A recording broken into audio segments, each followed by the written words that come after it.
welcome to the Creative Block, our pre-Christmas show, or the last show that will happen before Christmas. We're very festive today. What's up? Christmas. I like wish how I had a everyone has Christmas a hat. hat. Narwhal doesn't, but what are you saying? He wishes he had a Christmas. Yeah. Mine's not Christmas, but I guess when I can never wear hats because my sheen hair and my giant goblin head always pushes them off. But if I Stewie Griffin style stretch them down over the headphones, then they'll stay on.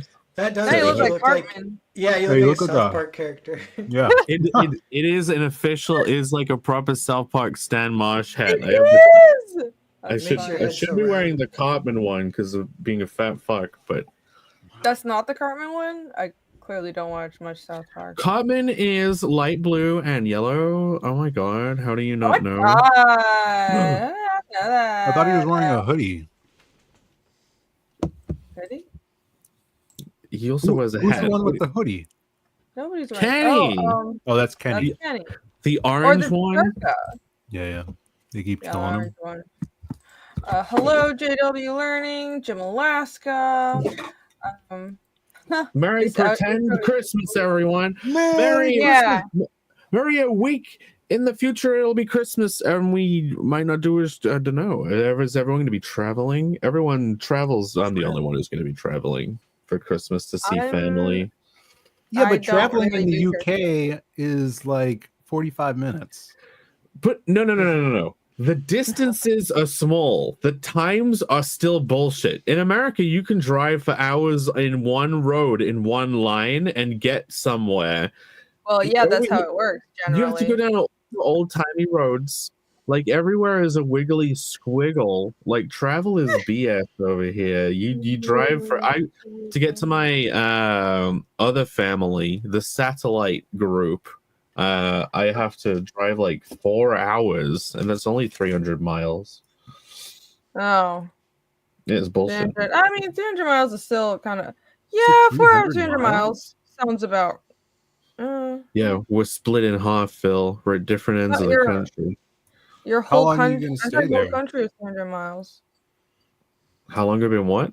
How long are you going to be over there? Maybe a week. No, I'm going with my grandparents, and they're like, "Can we come back as soon as possible?" I'm like, "Yes." Can we go as late as possible and come back as soon as possible? Yes, Nan, we can. We can do that. Yes. Isn't England an island? So are you leaving the island, or are you on the island still? I'm staying on the island. No one leaves the island. Yeah, I don't even know how it works. So in England, not only do people not leave the island, but they make it's if they make travel as bullshit as possible, so people don't even decide to travel anywhere within the island. It's like a psychological operation to make people feel like the world is as small as possible and never leave. 300 miles in 4 hours is not too bad. No.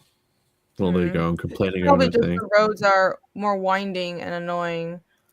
Yeah, everybody thinks you look like Cartman. Well, I can go get the Cartman hat. I can go get it.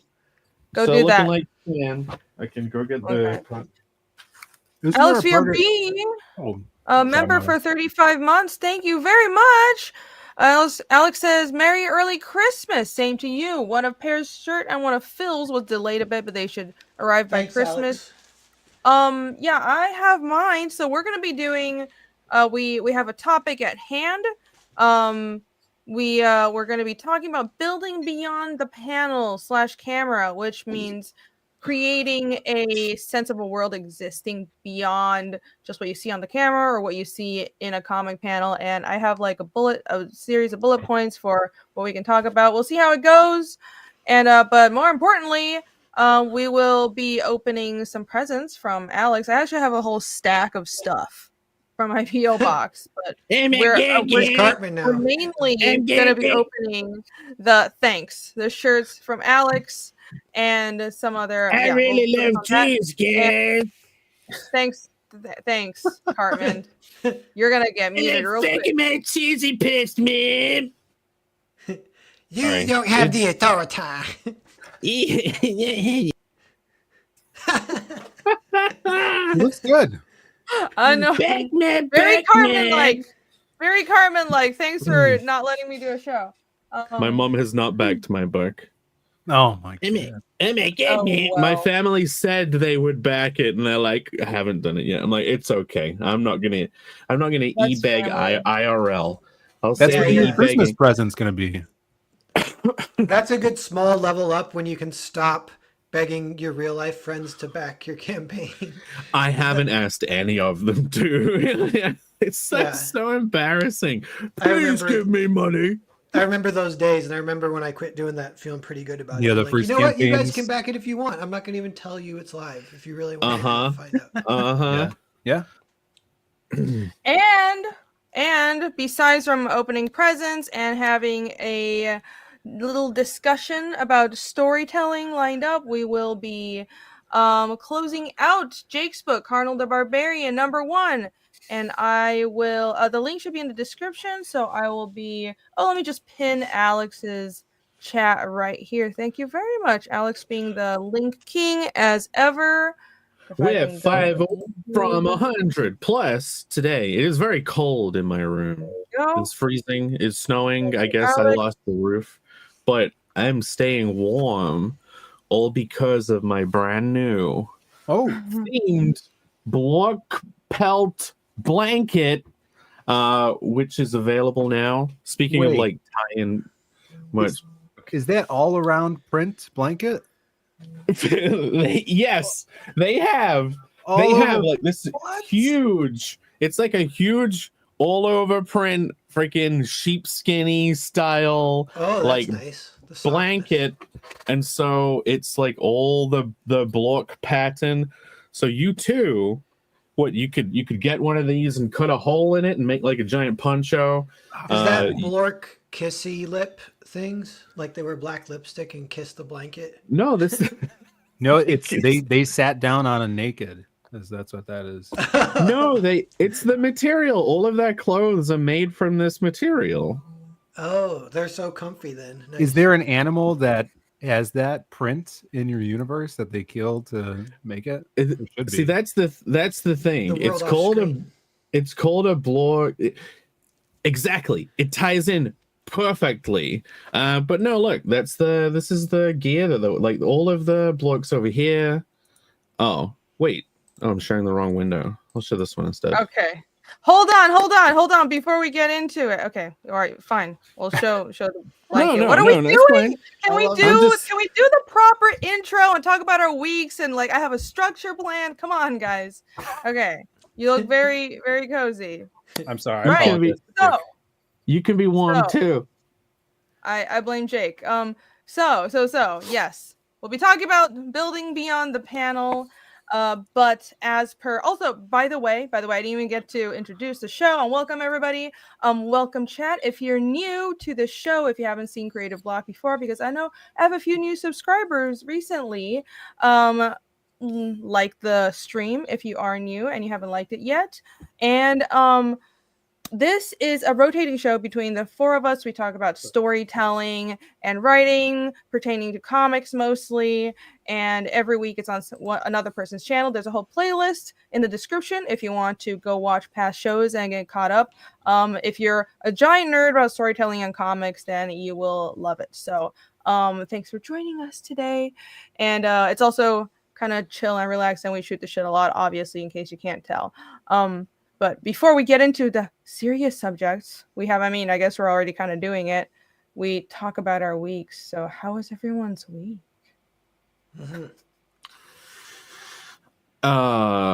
Same as every other week. Pinky. He doesn't get that reference. He's never Try watched to Pinky take over the world? Yeah. Oh, Trying to take over the world. I had something I was going to say, but then I forgot because a big thing happened was Mark Millar announced that he and I are working together. Oh my God. This guy comes in here. You know what? I lost a day too because my phone blew up for 24 hours straight and I was just responding, thanks, man. thanks, man. And I realized that like Mark doesn't do this. Like he just like will respond once maybe, and then I think he doesn't check it anymore because it's just too much. And I was like, maybe I'll stop saying thanks. So if I stop saying thanks, I say it in my head, everyone. You're truly successful when you just have to ignore people. Yeah. That's the mark of professionalism and success. It's like, not only did Mark Miller announce the title you guys are working on together, but before that, like I don't know, maybe like hours before that dropped, he also tweeted out that you are his favorite artist right now. He retweeted your little post about your website or where you were putting up some of your work, and I saw that. Yeah, he said he was obsessed with you. He was stalking you in the bushes. Yeah. He it didn't seem healthy, actually. He said he's been collecting locks of your hair. Yeah. No, he signs off. He signs off as your favorite stalker, Mark Miller. Yeah. Nice. Okay. He does seems like you and your word. A very level-headed stalker. He's funny. Yeah. On the Mike Barron podcast, he said something was the Stalker Manifesto, but it was Mike Barron said it, and then Mark Miller goes, the Stalker Manifesto. But I think what he said is like, all good things come to those who wait. That's the Stalker Manifesto. And that kind of happened to me a little bit, I guess. Holding out hope, yeah. And there you go. Yeah. Title dropped. You got actual news articles, press going out. Dark Horse announced it officially today on their Twitter. And they revealed some art, and the art is, I'm proud of it too, and people like it. Here it is. Yeah, it's looking good. So cool. Yeah, congrats. There was one tweet. Awesome. There was one tweet that had like loads of the covers and stuff. The other tweet made me more excited for it. It showed like 3 covers at once. I was like, I want to read this. Yeah, because there was 2 alts, because they do this in black and white, and then there's another one from another artist. I was like, I can't believe I have my book has a, what do they call it? A B cover variant. Or whatever. Yeah, variant cover. Yeah, and then it also showed off another cover that you did where it had like the building of the Vatican in the background, some dudes holding some guns, which was cool. This one is like crazy gruesome. That person's got their neck slashed. Yeah. It's pretty cool. Oh, I didn't notice. Yeah, and they're drinking the blood out of it, hung upside down. Oh, I thought it was like a fight scene where it was I guess I just glanced at it quickly where someone in this medieval like bright costume was doing a flip and fighting that guy on the bottom. Yeah, the costume I have no idea what's going on. Venetian, right? It's like it reminds me of like old Venetian. Masquerade. Yeah, party that's shit. the Swiss Guard. They have iconic outfits, and you can like Google it. They're the ones who defend the Vatican. Yeah, and I really like the logo of this book as well. Like it has I would imagine that is like a stake right through the logo. Yeah, I know. I just saw that for the first time when they made the announcement, and I thought it was amazing too. Yeah, that's awesome. Yeah, this is the post that got me excited because it looks like a Grindhouse style movie poster thing, especially with the reds that you've got going on. Trying to find a better image of that though to pull up. It looks simple, but it's like the coloring and his expression make you want to find out more. I like the grunginess too. It's like your art, but with a little grunginess, just like the Arthur book you're doing. It made me try and break down your style. Draw a big round head and then draw tiny eyes in the middle of it, like Will Smith eyes. The cool thing about this is like the art style you're going for. You said you were doing it traditionally, right? Yeah. Oh yeah, there it is. That's awesome. Traditional. Are you coloring it as well? Yeah. Yeah, and you know one thing, I don't know if this is like good marketing, but I've improved a lot. So like issue 3, that is. Issue 3, I'm so pumped on the issue 3 art. I think it's like just as good as Sean Gordon Murphy or any of those guys. But issue 1, not necessarily. But issue 1 has a lot of charm and it's all legit. It's good. But issue 3 is where it's at. That's so, and you got that Netflix logo. I think that's the marketing right there. I think having that There you go. right there, that's yeah, it looks so official. You can throw if you slap a really nice logo and Netflix over anything, then it looks so professional all of a sudden. We should all just stop putting the Netflix logo on our stuff. I'm sure they're definitely not going to be mad about that, and nothing What are they will going to do happen about to it? us. What are they going to do? Send you a cease and desist? Like, are they even going to bother doing that? Just put the Netflix logo. I'm sure they will. I need to also maybe your audience will feel like they're rather tricked, and that's not good because you don't want to piss off your audience. I need to make an edit of the trailer. Maybe I'll get to like 20,000 views instead of 7 and put the Netflix logo at the beginning of the CARNAL trailer. Yeah, just do that. Be like, it was just parody, guys. Yeah. Just for some views. Nutflick. Narflick. I thought you were a prude. Oh my. Narflix. Oh my god. Narflix is great. He would never use that. It's not arty enough. No, that's funny. I know epignosis. About it? No, the pitch of the story sounds really cool as well. 8 billion vampires, one safe place. And I read that article. Mark was saying that he's been wanting to do this story for a while. The world is overrun with vampires, and the Vatican is the only basically safe house housing the final 2,000 humans.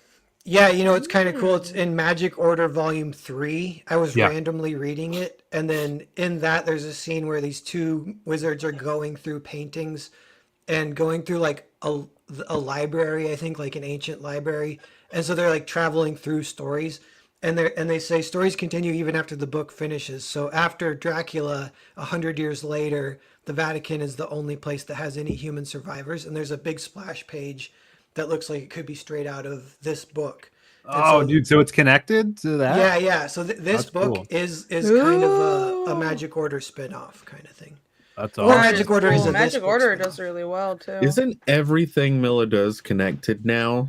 Like he did connect them all. He did that with in the Millarverse. The big game, which came out last year.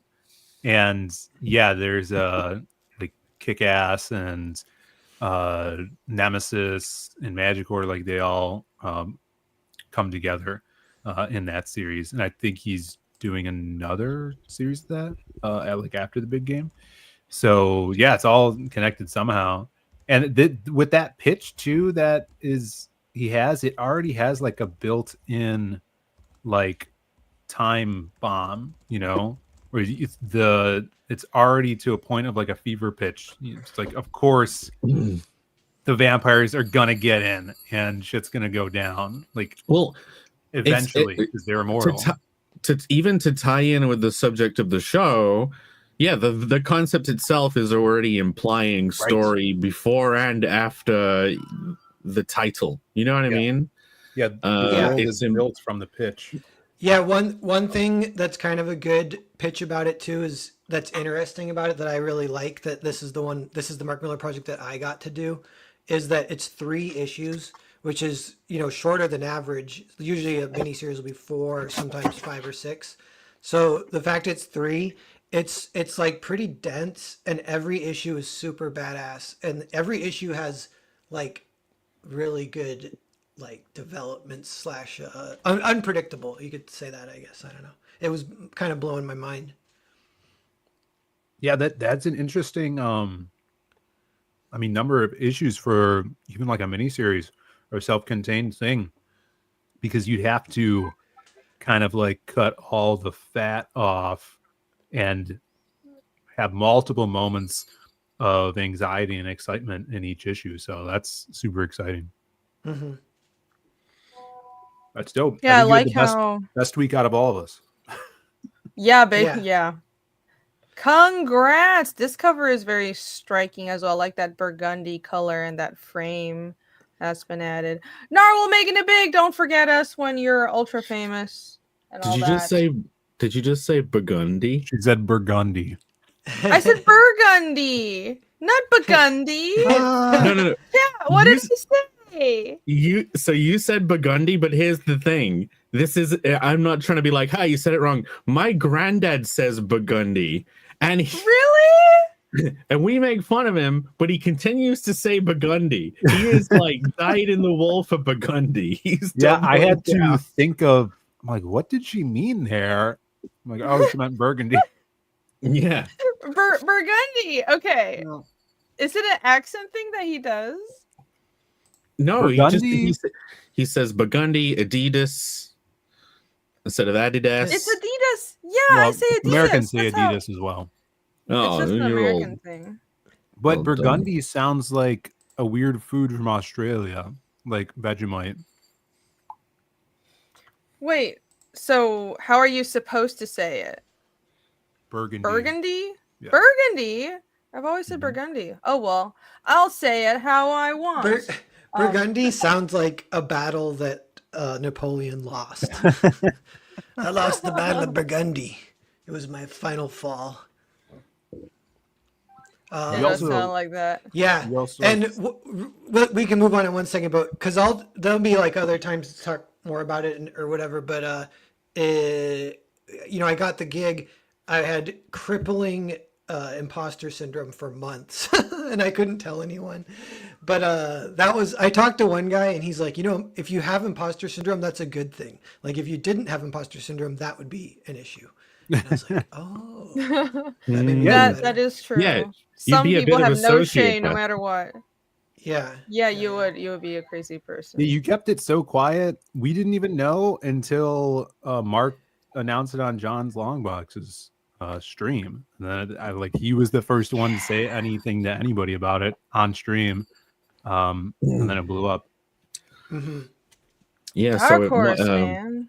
If Mark Millar ever finds out about this, he was cool. He was NDA all the way. He was cool on the inside. He didn't tell us shit. Oh yeah, I felt bad about it. Yeah, very professional. Mark Millar too, or Miller. It's so cool that he will look at the indies in general, like because that's how he kind of found me. But he'll tries to keep his pulse on everything, and not many others do that. More are starting to do it. I think even Scott Snyder's starting to do it. And this is like almost like the most important good thing that could happen to heal the industry is for the indies / crowdfunding scene. And then these legendary pros to kind of like open bridges, open communication. Sure. Yeah. Rushbrook says he has imposter syndrome really bad and it sounds like an STD. Well, no, it's just what most artists, 99% of artists chronically suffer from. Yeah, I think you have to be crazy to not feel like that. I think because you always want to improve, right? And it's probably better. People who get good at their crafts feel like they're not as good as they actually are, but it's also kind of troublesome sometimes. I had done a random stream too, like last spring, and I just on my channel, and I was like, if I ever get a shot, I'm not even gonna get imposter syndrome because it's about time. And then I got a shot, immediately got crippling imposter syndrome. In the fetal position. Yeah. For a weekend. Yeah. Well, you had a very good week. I don't think any of us are gonna top that. But Phil, how'd your week go? Pretty good. Lots of work at the day job. And then last night I was super excited because I finally started writing issue 2 of my Western book, which is sweet. I was plotting stuff and just kind of like in this limbo stage of almost procrastination, and finally broke it yesterday. So I'm really excited about that, and wrote a bunch of pages, and yeah, it's like exactly what I needed. And then also got a new cover for Psycho Slumber that is going to be going to get colors very soon. We are, I think, 15 pages until we're done with the colors of that book, which I'm super excited. And everything's moving forward. So, and then this week, actually, do you guys remember Phoenix Animations, who did all those metal prints back in the day? Oh He's remember. actually in town, so I'm gonna see him tomorrow. There's an anime convention. Sweet. His life is crazy. He just lives on the road, going to anime conventions, selling prints and stuff. And Wait, so like a Ren Fair kind of lifestyle, but he goes to anime cons? yeah, but That's what Ren Fair people cons. do. Yeah, it's like he drives to just Oh. city to city, state to state, and when he runs out of supplies, he has his like metal shop that he buys the metal from, ship the metal to the hotel, and then he makes all the prints in the hotel in his room. And so like if he sells out of a certain print one on like a Friday, he just goes to the hotel, makes the ones he needs for the next day, and replenishes it. And that's like, it makes bank. He's awesome. So he's been on a lot of streams over the past years. Avid member of the Crack Pack. So I'm going to be hanging out with him, I think tomorrow night after the stream.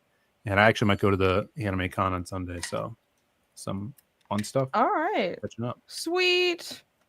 Well, that sounds good. I guess it's just me. I've been working a lot, and it's been paying off, I guess.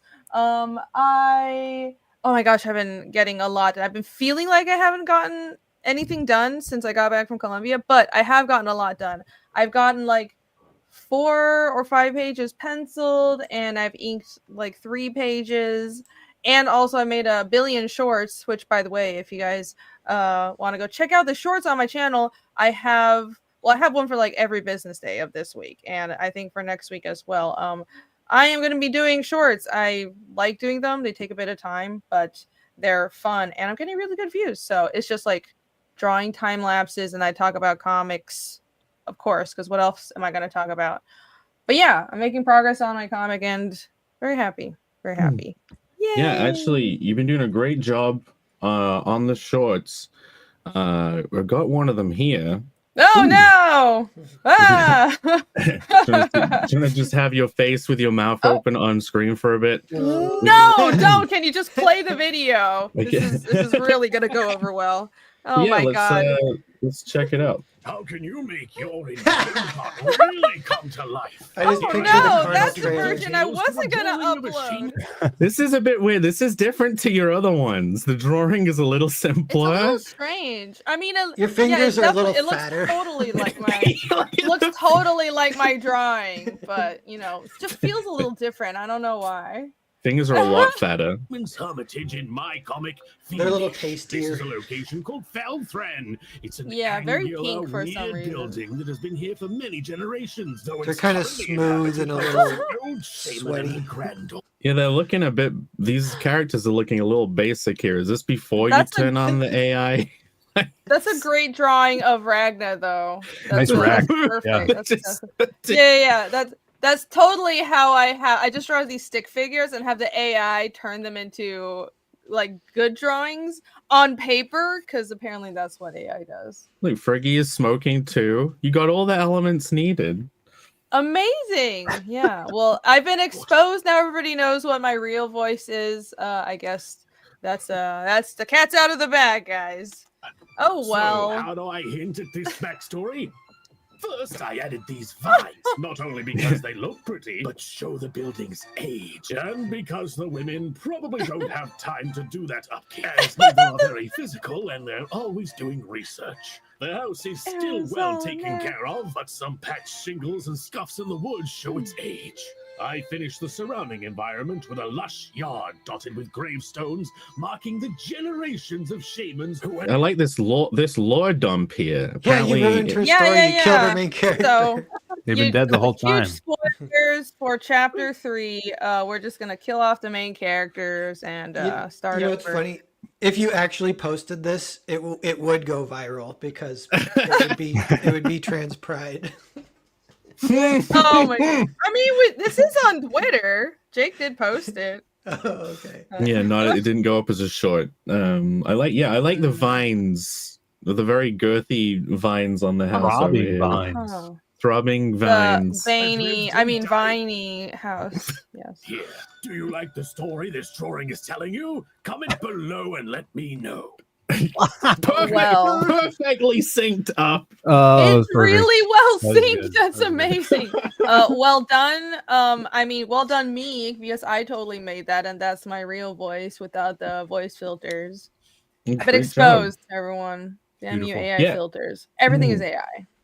Yeah, you actually put effort into the shorts so they don't come Right. across as bullshit. The entire strategy with shorts is like, how can we bullshit this? You know what I mean?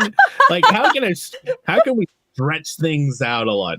What can I think of that'll do a little thing every day?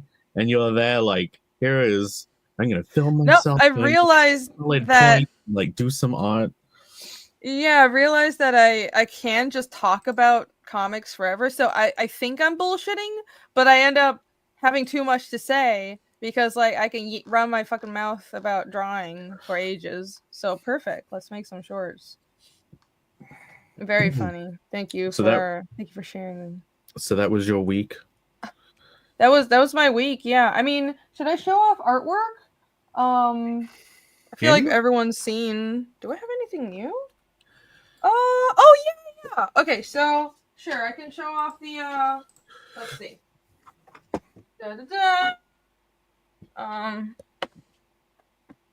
I will show off that Thal friend page that just got done. I'm pulling out my portfolio. This whole stream right now is AI. Oh no, we've been found out. Whatever shall we do? Who? Everything is AI. I was reading a chat. Oh. Hey, I don't want to just okay. Oh, that's the page you were working on in the short, right? Yeah. So here's the finished page. Here we go. I don't have the panel borders in because I'm gonna add them in digitally so you can see. I print out the blue lines, in case it just looks. People are like, why is there? I mean, no one's actually asked, but I actually have my short tomorrow is gonna be about the materials that I use. So like the pens and paper, and I do mention that right now what I'm doing is I pencil digitally. I print out the blue lines and I do traditional inks. So you've really improved the drawing of the house. I mean, what are you talking about? It looks just like the short that you just saw. It's exactly the same. Oh yeah, the square windows on there anymore. You know something funny today? Totally Eric O'Sullivan on Twitter, who's a nice, cool guy. But he was, because of the Mark Millar thing, he was giving me a compliment. But he's like, you and Rini are the two digital artists who made me like digital art. Because I used to hate it. But you guys are so good at it, it made me like it. And I was like, well, thanks, man. But it's ironic. I didn't say anything, but I was like, both of us are drawing traditionally now. Yeah, I'm going back to traditional. Because I'm like, well, with AI and all that shit, I'm like, I'm going to show people I can really draw. Because digital is a little faster. But I think digitally penciling saves me quite enough time already, because like what really helps is being able to just transform things or go back if you make a mistake. I can just ink traditionally, and also I like money, and traditional art is money. I like money. But yeah, so much for that digital art. Yes, it's a lot of detail. That's my week. That is all. Billy, are you sharing a your week related image? Shall I pull yes, this I up? forgot that earlier this week, I put up the Magic Cop Ashcan on Global Comics. So this was a story that we did for the second campaign. It tells a tale of revenge after Grey Wolf's daughter is killed. He goes on a revenge spree against someone he thinks may be responsible. So it's a pretty awesome short, illustrated by the Howl Comics. Alan Alonso, freaking fantastic artist. He did the colors, some of the character designs, and all of the art in here. But it's really, really fun. And there's also some concepts in the back as well. Sweet. If you guys, what's that? I said sweet. Awesome. I love the Howl. Howl is awesome. Is a great guy. He does all my Masquerade strips and stories so far. If you guys dig like that 80s revenge story, Steven Seagal, mixed with like the Game of Death, like Bruce Lee type stuff, this is definitely for you. So check it out. It's a short. A handful of the pages are up for free on Global Comics if you guys don't have an account over there, but you could read the full thing on there as well. I think he has some of the coolest layouts as well, like lots of awesome energy going on in here. So definitely check that out. Those are nice colors. My week has been coloring all week. So now whenever I look at a comic, I'm like, what are they doing with the colors? Like, and yeah, me saying cool colors is like, the page isn't confusing, but they're doing stuff with it. Like he kills it on the contrast on this stuff, and hopefully we can get him doing more. I don't know if you guys saw, Global Comics has been doing like these their top viewed genre comics on their site. And in crime genre, Magic Cop made the top 10 list, which was mind-blowing. Oh, that's awesome. Yeah, Global Comics is great. I think all of us, sans Jake, but I know you're going to be putting Carnal on there once it comes out. We're all on Global Comics, so go check out our stuff there. Well, great platform. Well, my aim this month was to like try my best to get the first scene drawn and colored so I could put a preview up on Global Comics. Like I saw some other people doing that with their crowdfunders. Like that's still the plan. But yeah, like it's even good for that, for like the marketing beforehand. But yeah, that's been my week, just sitting at this desk coloring. I do have colors to show off if you guys would like. Looking good. Yeah. Well, oh man, YouTube, this is for artistic purposes. I work. Jake, I think you kind of had the learning curve with the coloring where you because you colored for Rini 2.5, which was a good, doing her a favor or whatever. I mean, maybe both doing each other a favor or whatever. But your coloring now is better than that even. Like you've just been improving. Now you're really good. So that's good. Jake's drawing has improved. You got to use her as fodder to improve to your great final form. Yeah, I got to use that project to get all the crap coloring out of the way. Now I can move on. No, we need to sell my book still. No, don't tell them that. No, your drawing has improved so much over like the past 2 years. It's really amazing. Like, look at this. Looks great. I mean, one of the first drawings coming into the scene was like the artwork I did for your art contest for Fiendish 2. And that looks shit compared to this. Pull that up. Yeah, let's look at your old art and laugh. Should we pull it up? If I can find it. Yeah, pull up the crappy old thing, Jake. I love the light here, man. The light coming from above is so wicked. Well, I mean, this is kind of the benefit to coloring your own stuff. You can plan ahead, right? So like I could do a really simple, this is just cartoony shit, and then you're like, wow, but the moonlight will cascade in from the opening. But yeah, this kind of represents what I want to do with the art style. It's like if this was an animation, this would be like a really bumped up animation. You know what I mean? Like it's still technically cell shaded. Funnily enough, whenever with this rendering style, I always have Space Jam in my head whenever I'm coloring. Like, Space Jam and Roger Rabbit, like they took the cartoony shit and made it work in, like, be able to sit in real life. Yeah. The 8-page connecting cover. I'm on it, Camel. I'll have it finished by tomorrow. But yeah. Joseph Pantalon, sorry, it says a bigger hand. She's actually super tall. She's like a giant, so that is correct. Oh yeah. She's at least 7 feet tall. She's a very large seedling queen.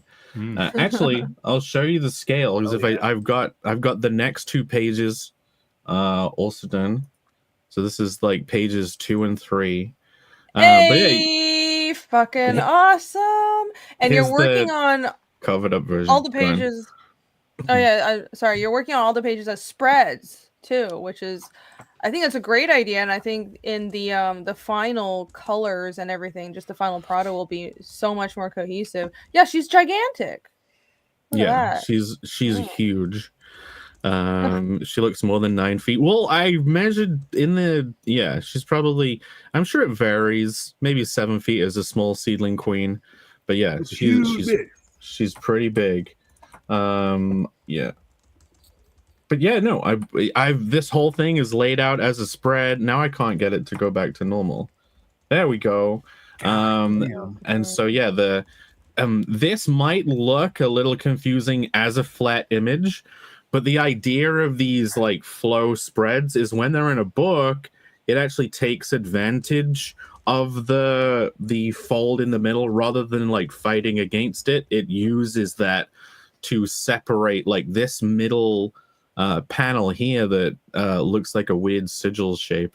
Like that'll get split. So like in the print version, it'll actually read really well, like 2 pages whilst having this flow. And yeah, the whole book is gonna be like this. I was worried it would end up being a bit too ADHD, but yeah, I like this shot.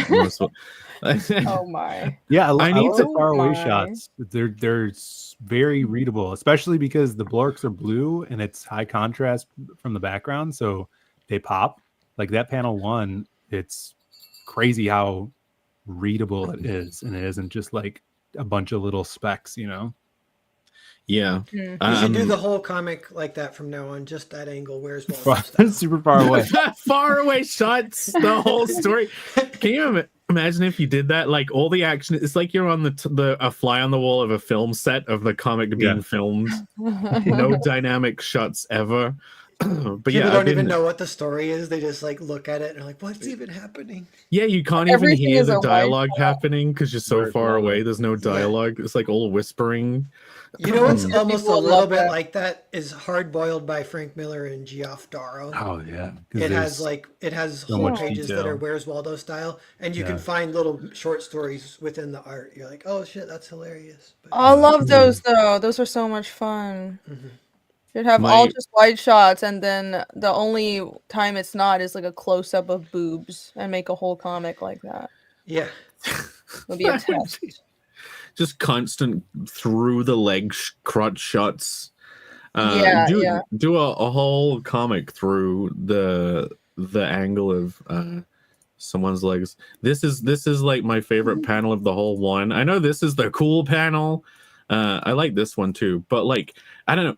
I was able to have the moonlight from above and the orange, so it's like she looks really 3D. Yeah. Yes. And you're doing everything too. You're doing your own colors. So layouts, 2 colors, 2 lettering. Crazy. Crazy. don't Back want- this book, everybody. Don't want to pay anyone else all the money for me. Although I did pay Good a flatter. I had a flatter work on these pages because I wanted to get them done. You know what else? The way that you're treating the princess with kind of an iconic design adds to the joke. How do you mean? Well, I don't know if I can give it away because the joke's coming up. Okay, yeah. Oh, so she looks like a main character, you're saying. She looks like a character that will stick around for a while. Yeah. Well, there you go. You kind of gave it away. Yeah. Yeah, lots of characters don't really stick around for a while in CARNAL, but yeah. Basically, it's Game of Thrones, but I hope with giant blue. Slugsy sticks around. Okay, Slugsy does stick around, and so I wanted him to pop up a lot, and I'm like, I don't know how I'm getting. If CARNAL's gonna go on this big grand adventure, I'm like, how can Slugsy be there the whole time? And Irene was like, just make him turn up. Like it's like he can be one of those characters where you never explain how he got there. He just always. It's like in Mr. Bean, the blue car in Mr. Bean. Yeah, He just always ends up fighting the blue 3-wheeler, the other car. You know what I mean? The blue 3-wheeler. What? So, yeah, it's like, What if Go on. Slugsy just walks slow? So whenever he goes on an adventure, Carnal just goes ahead, but Slugsy's always like on his way, and so when he stops, and he could just show up whenever. Like he's always catching up. He's always catching up. Yeah. What's the What's the Miyazaki where it's like a door and it goes to different places, and there's a guy that owns a shop, and it's like he has that walking Wild Wild West. Ponyo. No, that's like fish people and shit. Was it Miyazaki in? one where there's a door? What are we talking about? I think- Howls? No, it's not. Yeah, Howl's. Shop. I don't know. There's a guy with a shop, and it's like the door goes to it, but the door moves around. Oh, did the Jehovah's Witness, Billy Powermax says. It has the fire that it has the fire that eats the eggs, the eggshells. That's Howls. Yeah, that's Howls. Yeah. So Slugsy's Slugsy's kind of like Howl's Moving Castle. He has like his home base or something, and he can just like teleport through doors. Yeah, it's video game logic. You don't need a reason why he just shows up. He's just there. You could like explain it way down the line in a really stupid way and be like, fuck it, that's how he does it. Like he gets a ring from like a wizard. Sugsy, you could be anywhere at any time with this ring. He could that would completely I could completely ruin it. It's all midichlorians. The reason he can teleport around is midichlorians. Yeah. But yeah, anywhere there is a scam to be scammed, anywhere there is a transaction to take a little piece of, Slugsy will be there. But yeah, these are the pages I got done, and if you like them, this campaign is live now. It will be live for a while because we're going in demand, but tonight is definitely the closeout, guys. Nice the night. Totally the final closeout. Let me pull that up and do a quick round of promo real quick. Blanket. Why not? Woo! Here we go. Look at that. 7,500 neat.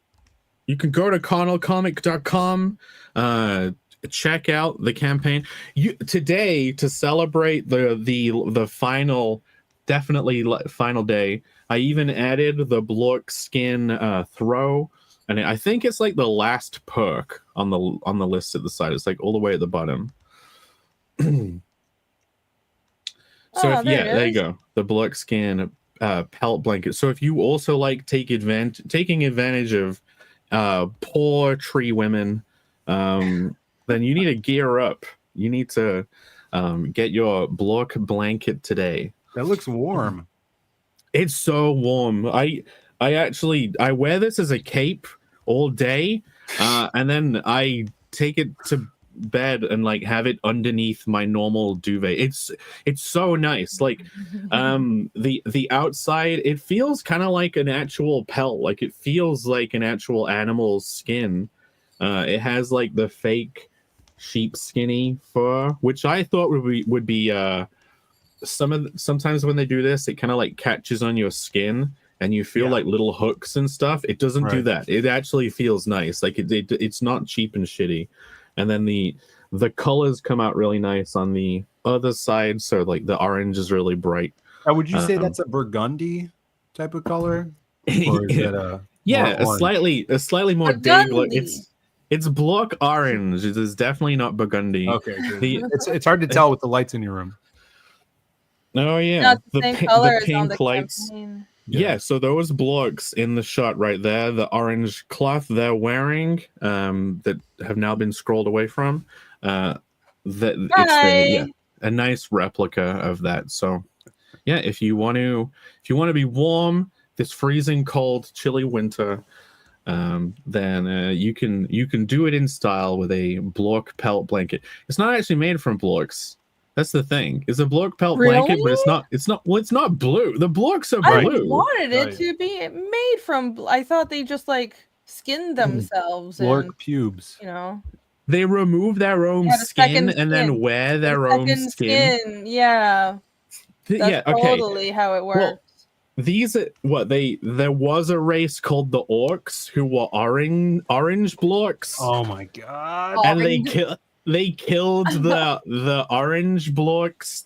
They killed the Orcs to make the skin. Juice comes out. Puns. I like that. The puns. FK322 gifted 5 memberships. Thank you so much.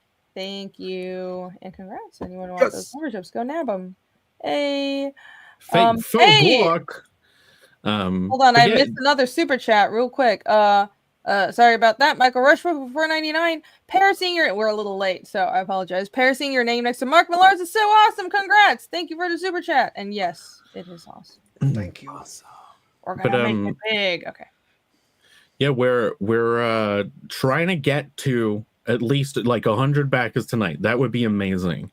And I think at the start of the stream we're at 95, but we can refresh. I think there have been some very generous. Yeah. Yeah. Really? Oh, I think we can refresh with 5 hours to go. Is that such a pure number though? The 75,000. Hey, do you have a mysterious backer who goes in and makes it an even 75,000 and requests nothing? We don't. There's no rounder that I'm aware of. That number fluctuates all the time because it's actually in GBP, Gay British Pounds. So like it'll move around. That's funny. Yeah, this is very neat. I feel like I need a screenshot of this or something. It's so perfect. Time to ruin that number. Ruin that number. Ruin that number. Okay, all right. Let's refresh and see how it is right now. Yay! 97. Yes. Awesome. Someone in chat said they like the blanket. So if you like what you see, go back it. Only 3 more to go, and then nobody has to back it ever again. Never again. We'll be done. That's exactly what we said. So I did say on a stream yesterday that I want to give something to the first 100 backers, and I think I'm gonna make it a sticker. And I love hedgehogs. I've told many stories before of how often hedgehogs meet their demise. They wander into roads and generally end up flattened as kind of a flat pancake bowl style hedgehog. So what I think I'm going to do is I'm going to do a sticker where it's the dead flat bowl Sonic.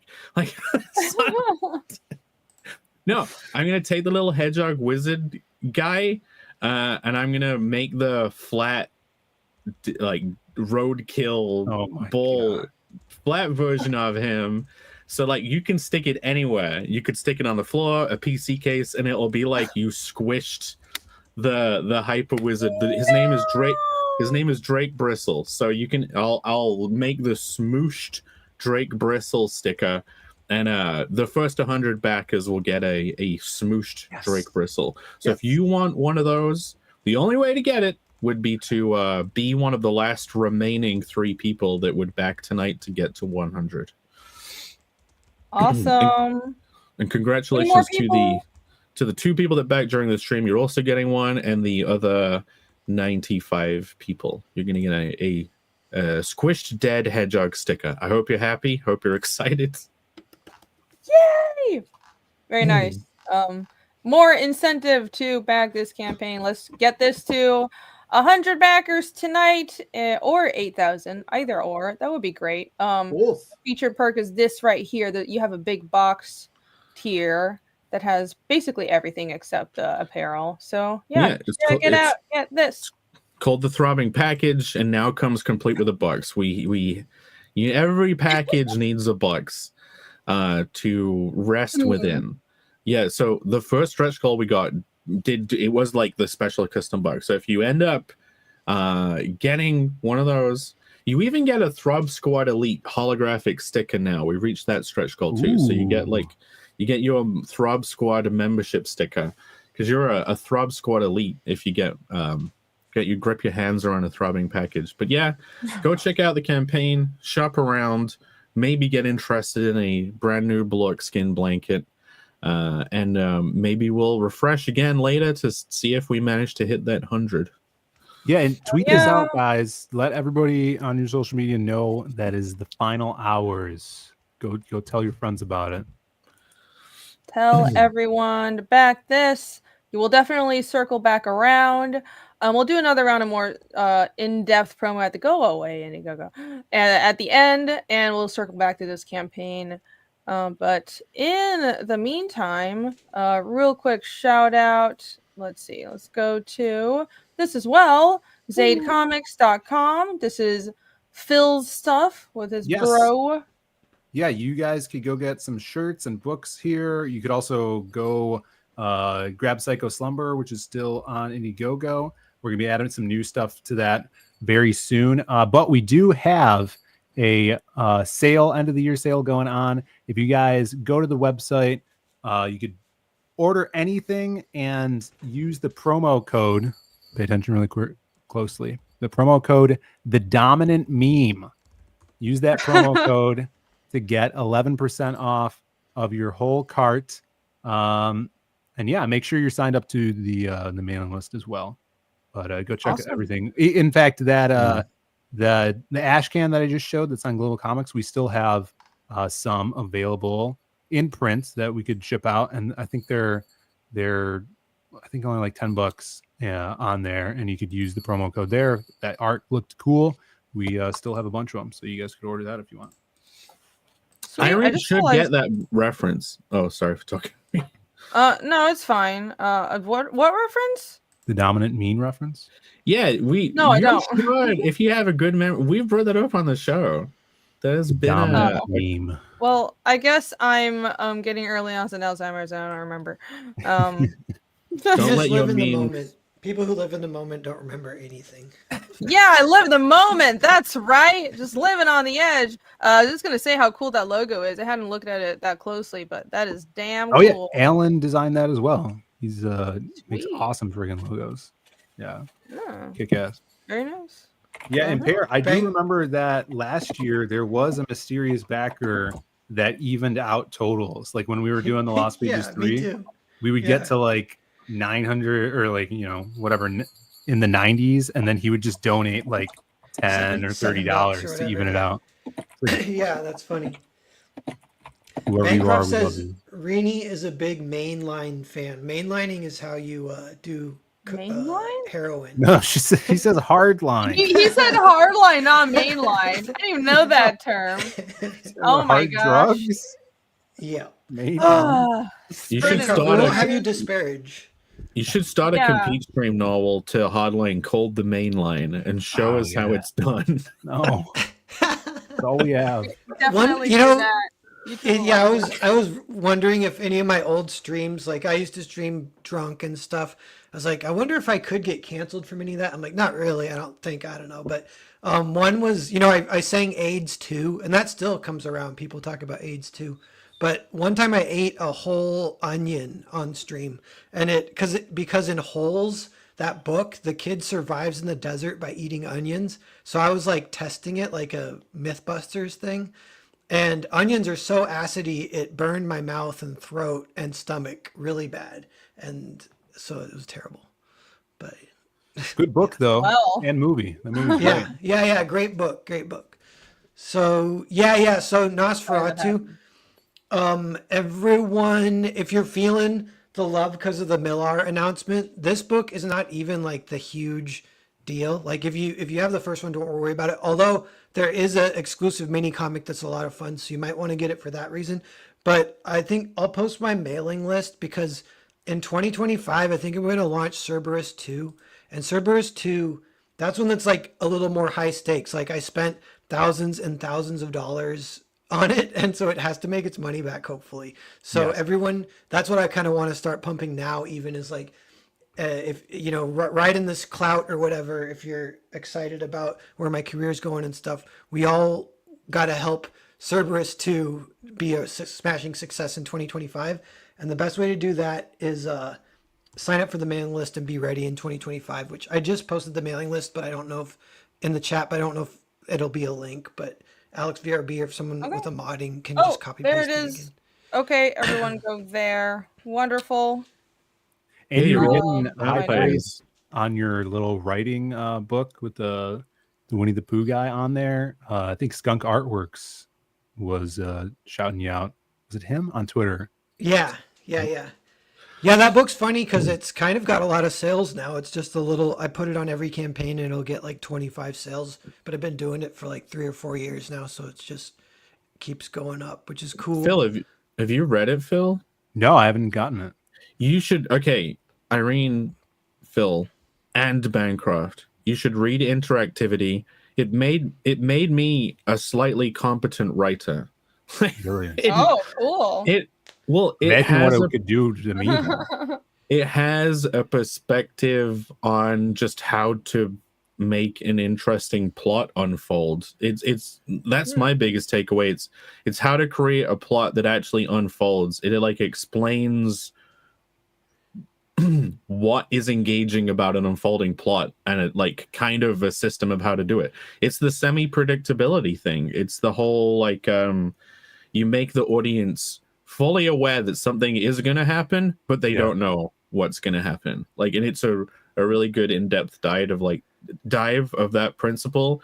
You should definitely read it. Like, it's great. I use it all the time. If I'm thinking of a plot, I think of it from that perspective first. So thanks for making it, Pear. It's like there's not any other there's not really any other books quite like it. That's what I like about it too. Other books don't quite cover it the way I do. So that's like, that's including like books everyone should read, like Story by Sid Field or whatever. And you know, there's all these famous books that are great, but this is like a good read. This one too. Like, it's new. It's kind of additional stuff. How many pictures are inside of it? There's quite a few. I don't know. I illustrated. Good. Oh, okay. Otherwise, I'm not reading it. It's illustrated because it's like explaining how to do it for a comic. So like, it's all drawings. I wish I had it on hand so I could flick through it. If you suck at writing and you know you suck, and you're like, man, I'm just never gonna get any good. Like, it can at least give you a footing on being okay. You know what I mean? Like, obviously, you have to keep practicing to get really good at it, but it like shows you the path for getting better. At least that's what it did for me. Sark in the chat has read it and likes it. People in chat are saying it's good. A few people have read it. Nice. Yeah, real quick, last Friday was a Nosferatu event, and I was going to tell you guys how that went really fast. Oh, yeah. Because, you know, I screened at the local art gallery, I screened the 1922 short film with a new music score over it by the Russian shoegaze band Blankenberg. And I was like super nervous because I was like, oh, it's going to be like a group of people watching a silent film. Like, what if it's cringe? What if it's boring and you can feel the tension in the room of people? Maybe, or what if like no one comes? Yeah. And, you know, and blah, blah, blah. But for whatever reason, like, because part of it wasn't just me planning it. I had help, which is awesome. Because actually, there's a little bit of a thing, like, in my small town, when they find out I'm a pro comic artist, they do give me like satisfaction. So I had like 2 or 3 people being like, oh dude, let's throw you an event and like whatever, blah, blah, blah. I was like, okay. Oh, that's what you mean by satisfaction. Sorry, my mind went somewhere else. Oh yeah, no. But yeah, so it's sold out. And I sold like 15 copies of my book. I made kind of a decent amount of little money. It made me think I want to do it again. I want to try and do it maybe with, although it's not really a comic tie-in, but I recently watched the 1939 version of The Hunchback of Notre Dame, and I loved it. That's like my new favorite movie of all time, pretty much. And so I want to like maybe try to screen that one and charge like, you know, $5 to get in and see if I can make any money that way or something. And then make a Notre Dame book, and then you can sell another 15. Yeah. I mean, it's not the work; it just gives you a few extra sales. I know. No, this is a system that you can take advantage of. The 15 book gambit. Yeah. Well, it's nice that in your small town, when people find out you're a comic artist, they're supportive. Just today, I got like, I went to the doctor's office and like this lady at the receptionist was like not understanding what I did for work. I was like trying to explain I freelance, I run my own business, and they just like didn't get it. They're like, well, how are you employed? I was like, I do comics. I actually had my portfolio there because I was gonna go to the printers afterwards. And I was like, should I be like, this is? She's like, do you know who I am? Do you know my power level? Yeah, that's totally what I said. Yes. You tried to pay in artwork. You tried to pay the doctor with a. That's totally what I did. I was like, I swear, these scribbles are worth money. That's definitely you just draw a couple of boobs on the invoice and you're like, there you go, paid. I aspire to be famous enough for that to happen. I just want to be Picasso levels. I'll just like doodle on my receipts and it'll pay for the meal. I'm pretty sure Picasso died before his shit was worth any. I don't think you want to be. No, that was Van Gogh. Picasso was Picasso famous lived in a life life. as a celebrity. Yeah. Wasn't was he like a banging giant Frida dick, Kahlo? Is what? What did you say? Wasn't he banging Frida Kahlo? Yeah, back in the Whoever day. he Really? is. Yeah. They're all Yeah, hanging in Mexico. Oh my Sounds gosh. like a he. All Oh. these degenerates. Him and But right, Salvador Dali. last but not least, here's my comic. Ding ding ding. Yeah. Fiendish. I have a whole website for it, fiendishcomic.com. In case you didn't know, please check it out. It's awesome, and I have an email sign up right here. I just got the cover for Fiendish 3, the main cover, properly scanned, so I'll be coloring it. And once that cover is colored, I'll have like an actual sign up page, like a full targeted Fiendish 3 sign up page. But until then, in the meantime, you can just use this big red bar, the universal sign up right on the website. And also, I want to shout out that I have a blog. I've been posting a lot of stuff here. Look at this. Look at all this stuff. Like, check out the blog, guys. This is why you should follow the website and or become a member, because you can create a free account. This is such a cool website. I'm so proud of it. But I post updates. Some of the sneak peeks are only for paid members, but there's free stuff as well. Post sneak peek stuff like this week? Yeah, I just posted this like 12 hours ago. And this was 3 days ago. I've been posting a lot because I've been working a lot. I've been getting so much done. So I've got a ton of stuff. And I posted it on my YouTube community tab too. So follow all this stuff if you want to see behind the scenes content and watch an artist slowly lose her mind making her comic. It'll be great. I tried looking for my interactivity. I couldn't find it. Somewhere. I think I have the book. I don't know. I'm not digging through all my long boxes. I did find my Dragon's Crown mangas though, which I think the art in here is very hot. Mangas? There's Dragon. I've got there's two of them here. Dragon's Crown. I got this because I think the characters are very hot, and some of the shots in this should be even hotter. Some great character design in that game. Look at this ass. There's some ass. Oh my! To the story. That looks great. So I found that, and I also I have finally found my volume 1 of Dandadan. It was like dun dun dun dun, like it was right next to it. What's the plot to Dan to Dan? They hunt for aliens and cryptids. It's very overcrowded. Why is it racist? Is it racist? Is it racist? No. What's racist? What? Instantly backtrack. I see it everywhere. I went to a bookstore at the mall and there was a bunch of Dan to Dans. It's just anything Phil doesn't like. He's like, that's racist. No one said that. That's fair. He instantly walked it back. He's like, wait a minute. No, I didn't say that. Okay. That wasn't me. That was Phil. Makes sense. Makes sense. Yeah, the show I really like the opening of Dun Dun Dun, but then oh my gosh, you can tell. I'm sorry, the plot kind of goes off the rails after a while, but the opening, the first part is so good. It was really good. If I did this in CARNAL, I would be very aware of what was going to happen in the middle here of this little thing. I would be very aware of that, and this would not happen. There would not be like tiny squished people in the middle who are supposed to. He could have at least just like put them further apart. But yeah, this is a fun moment in the editor should have caught that too. But is it like the X-Files? So it's like but with of course high school students because it's Japan and it's everyone's manga. a child in Japan. Yeah, it's basically okay. So the plot is basically popular girl who we find out actually has a grandma who's a medium. Like this badass baseball bat wielding gangsta grandma, and she's like a psychic medium. And this high school girl believes in ghosts. And then so she's really pretty and popular, but then she has a classmate who's an awkward nerdy guy who gets bullied a lot, and he believes in UFOs. So they meet, and it's this kind of budding romance between these two people from different social groups, and they encounter aliens and ghosts, and that's it.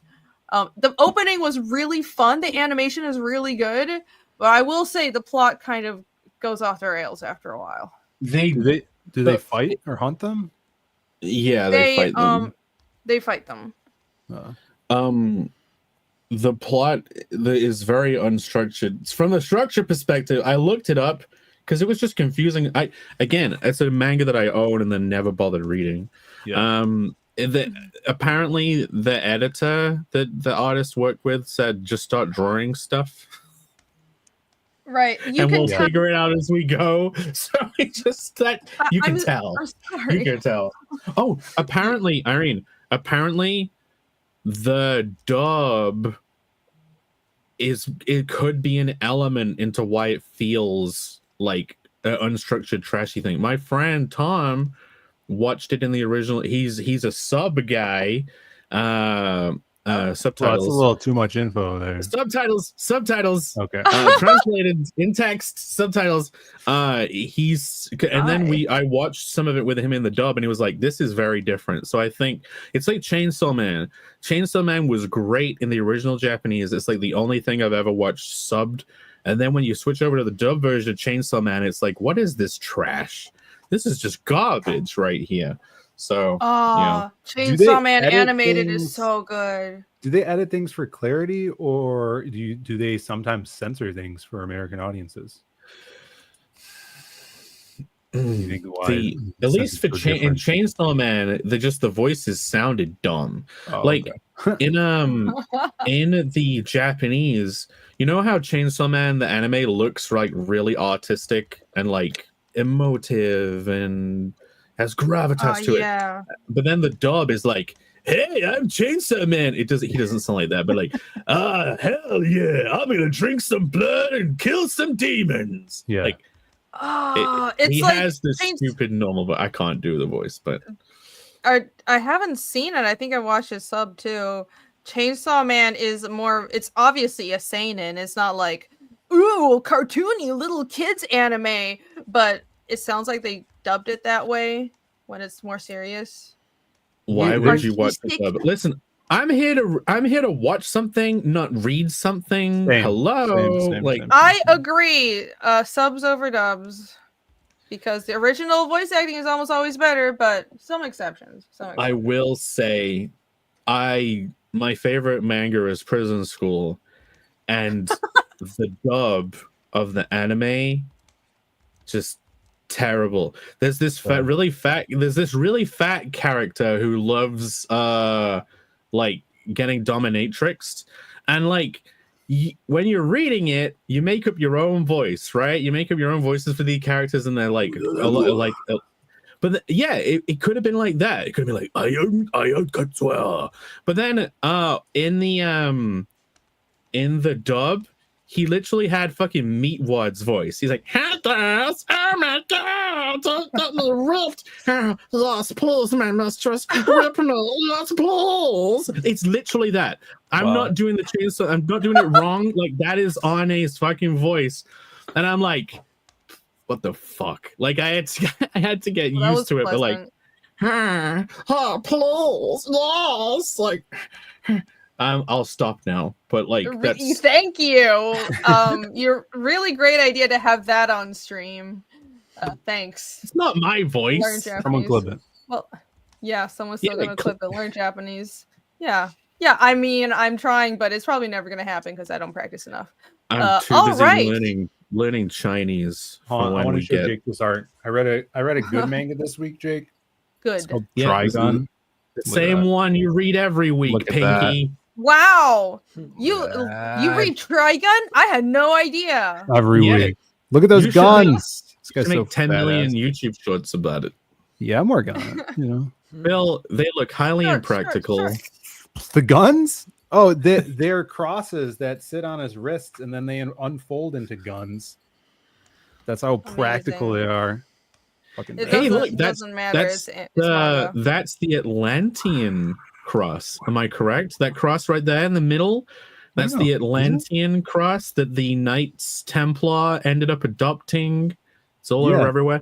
I've been looking up a lot of conspiracy content in the last week. Yeah. Been watching a lot of Y-Files. Sounds like it. Oh, the Y-Files is such a good show. I love them.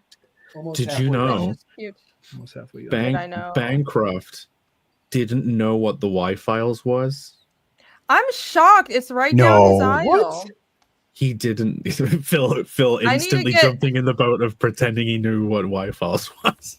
My brother watches it all the time. Everyone to watch it. Oh, it is really cool mentioning Y-Files on stream, and then everyone comes out of the woodwork of like people who have watched it and people who are like, "What the fuck are you talking about?" I think I don't know if I got it for him or he got the Hecklefish plushie that came out. Brendan has the Hecklefish plush. Oh, the I think so. Hecklefish. That's amazing. Hecklefish. Yeah, he watches all the time. I want a Hecklefish.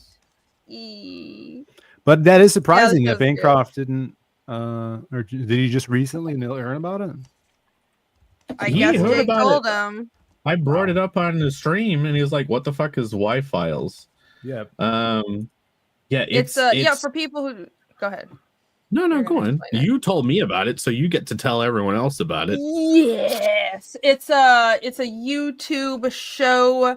Just search the Y-Files, not Y, the letter WHY, and it's one of those conspiracy, and it they talk about ancient mysteries, conspiracies, on that kind of subject, some cryptid stuff, I guess, but just mysteries. And the show format is really cool because, well, first of all, it's funny. It's the presenter, and then there's this fish. It's, if I explain it, I sound like I'm a psycho. But it's a talking fish and a bull who's like a 3-time divorced New Yorker. That's his voice. Anyways, it's hilarious. And he's dating a camel. He's in a relationship. Yeah, who's dating a camel. Don't ask questions. He's but the constantly dealing with debt issues because one of their sponsors is like a debt management company. So yeah. So there's always in need of sponsor money. sections. They acted out like, I need to borrow your money. I'm in trouble. They're like, have on you his called tank. PDS debt? It's tinfoil hat. But the presentation style is really cool because they'll present the conspiracy or mystery as if it were true, and then at the end assess whether it's true or not. And usually it's like, well, this or that reasons. Actually, this was exposed as a hoax, but sometimes they don't. There's no, but maybe this isn't true at the end, and I really love those. So it's great and it's funny. So go check it out, everybody. He does live streams They should too. be paying me. Yeah, and a podcast. Yeah, we should just promote the hell out. Yeah. He presents a mystery / conspiracy from a story time YouTuber perspective. He'll just tell the story as if it's like true, like campfire style.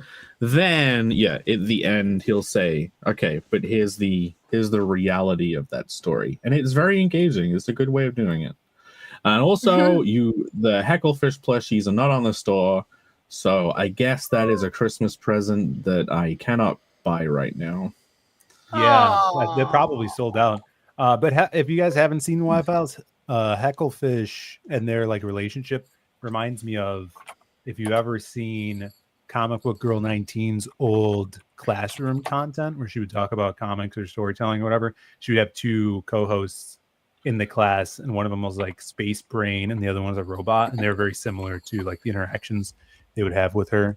That old stuff is good comic book content. Awesome. I think it's still around. Yeah, I haven't seen her content in a while. All right. Yes, we've promoted ourselves. We promoted other channels who don't know we exist. We've talked about our weeks. But maybe we should do the show, huh? This is this is awesome. We're an hour and 20 minutes into the stream, and we haven't done our presentation. But that was not padding. That was fun. I enjoyed that.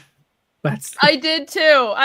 But I just realized we have a show downhill from here. It's all downhill. It's going to be very boring. Yeah. No, this is perfect time to open Alex's presents. You're right. Is it? and then do the Yeah. Or show. should we open it after the show so people stick around and Oh, maybe we should do the What are you guys topic. more excited? Hold on, chat. What are you guys more excited? Should we actually talk about storytelling or should we open No, presents? you have to give them what they don't want before you give them what they do want. That's Oh, the thing. yeah. So they can That's how it remember the works. good times. I didn't Yeah. I didn't need to prepare anything. We could have just been here and shot the shit for like 3 hours and I didn't need to do any presentation at all. That's right. I'm sorry to yet. No, I mean, we're supposed to talk about building beyond the panel, but Well, what do okay, you guys if- want to do? If the topic is building behind the panel, my first thought about what you meant was, oh, multimedia experience. You make like the back of a trading card has a comic on it. Hello, Bancroft. Like you put little bits of story everywhere, and people have to go on a treasure hunt to get all of it. But that's not what you mean at all. You mean That's a the- cool interpretation, though. you're talking about the implication. Yes, sure. Yeah, that's Wink. one way of. I thought this was just another way of saying world building. In a way. No, In a- no, it's not. No, it's I knew not. No. It's similar, and you guys know I cannot chat about world building. Everything I say has something to do with world building. World building. But Implied world building. Yes, it's so what I mean by building beyond the panel is how to create the sense that a world exists outside of what you directly see. And I wrote down some bullet points, and I think I have like some that. ideas. Real quick, I think there's a term in filmmaking called mise en scene. Have you guys heard of this? It's a French term.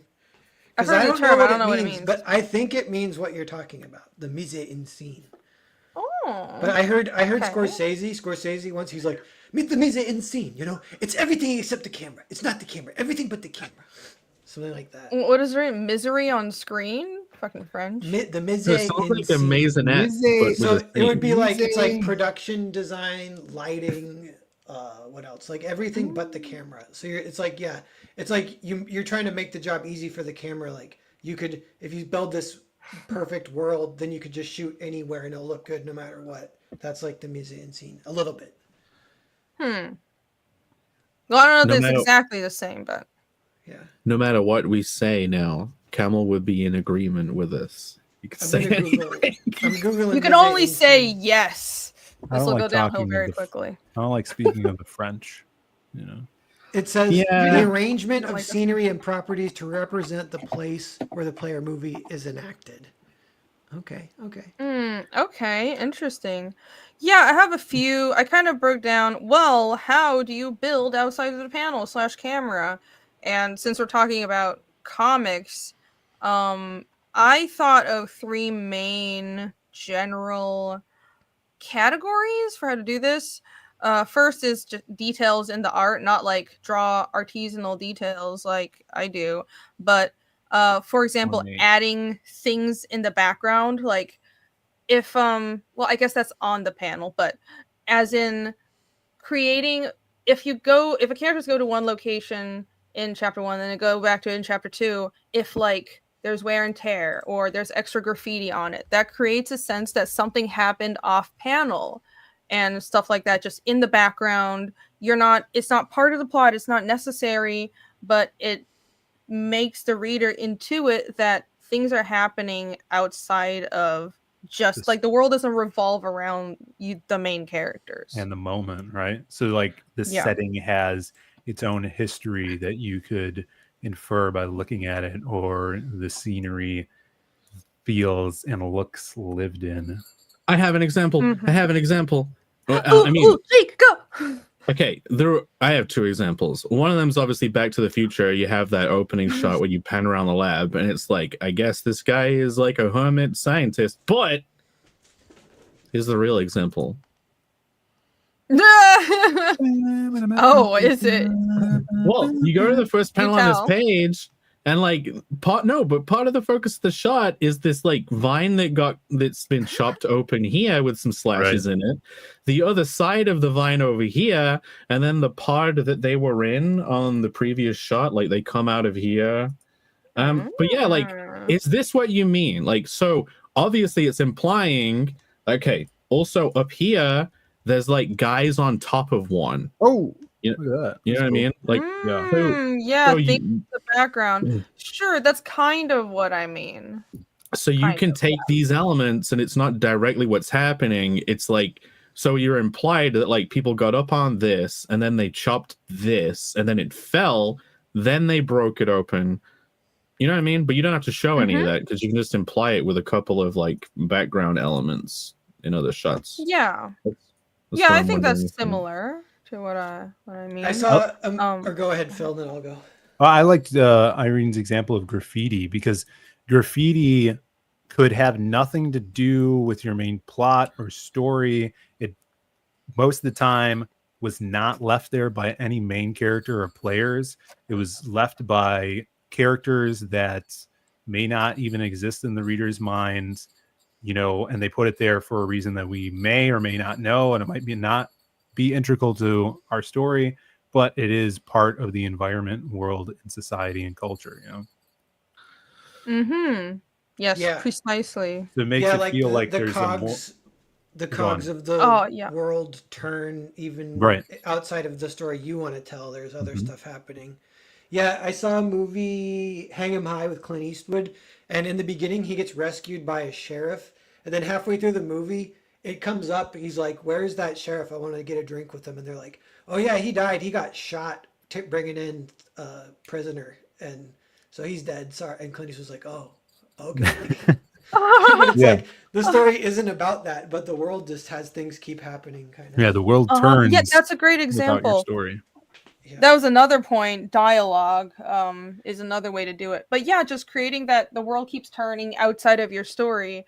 I was just talking about this specifically regarding environments, because I've been doing my latest giant spam blast of shorts on YouTube. By the way, go give them a like and check them out and give me views. Thank you.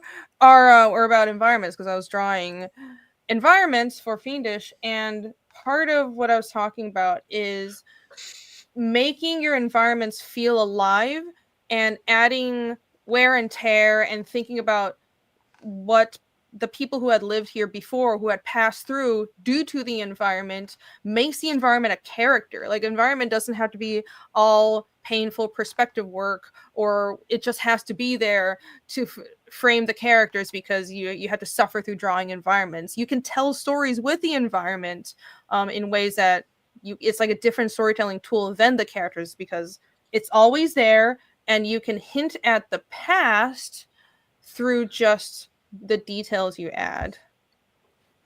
As great. So yeah, trash, just like graffiti. Just put trash everywhere. Paper yeah, on the trash ground. and graffiti. Yes, that's my tip. Well, that was something when Star Wars came out. They were talking about that because it kind of invented the dirty sci-fi, the used sci-fi. And before that, it was like 2001: A Space Odyssey. It was super clean sci-fi. Yeah, very clean.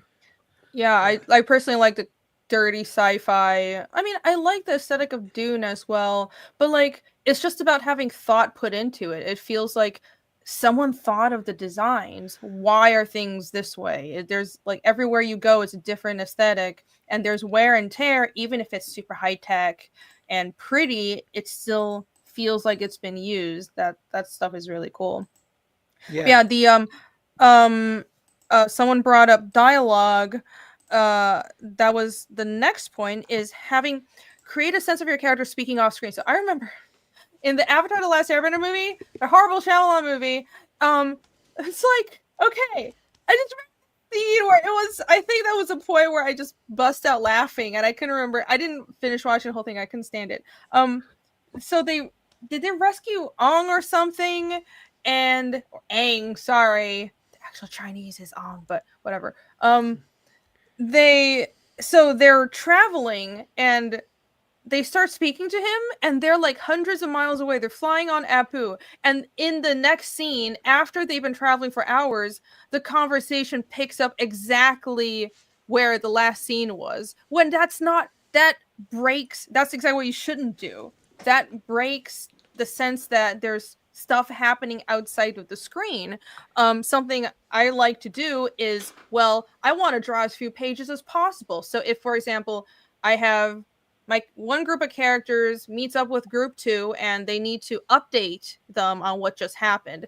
You just have them sit down and cut to the next scene after the conversation and the update is done, and they're like, oh wow, that was what you must have gone through a lot, so this is our plan for what to do next. You don't need to show them having the whole conversation. Or just, if characters are traveling together, you think about what they would have said off screen, and as the story progresses, the information just filters through, and it's a little bit of work to keep track of what everybody knows and what they don't, but they would naturally be talking about themselves and sharing information, and you don't have to show all of it because you're focusing on the plot. But by writing dialogue well, you can create a sense that the world is alive. People are speaking outside of just what's on the panel.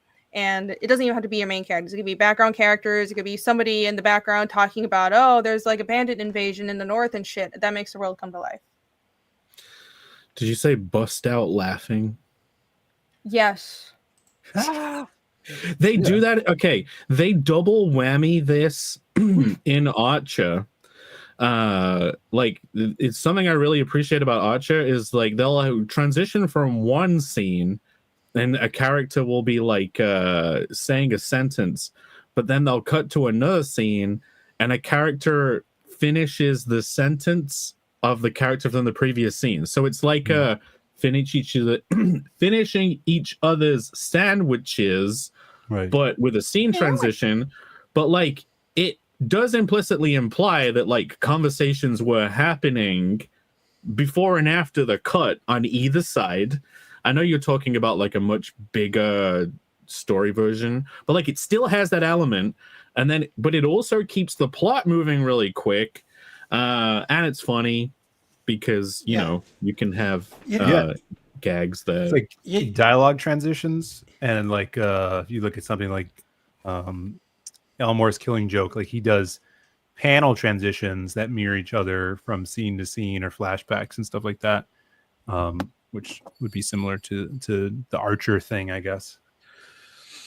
Mm-hmm. Yeah, cool. And for dialogue too, you know, like kind of giving your reader a sense of a lived-in world and a culture that goes beyond just the panel that you're looking at there.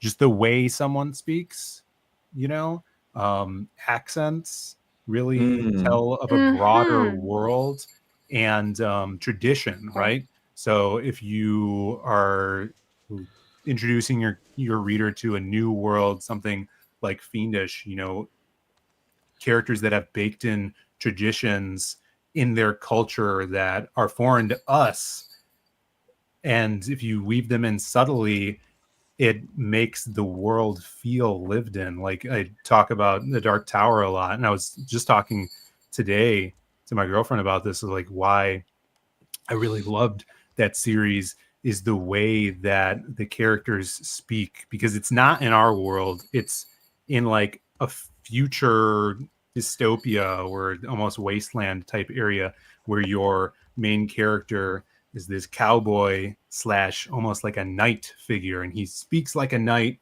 but he also speaks like a cowboy, and he has a creed that everybody in his culture knows, almost like the Green Lantern's oath, and giving them something that's ingrained in them that's almost like a religion.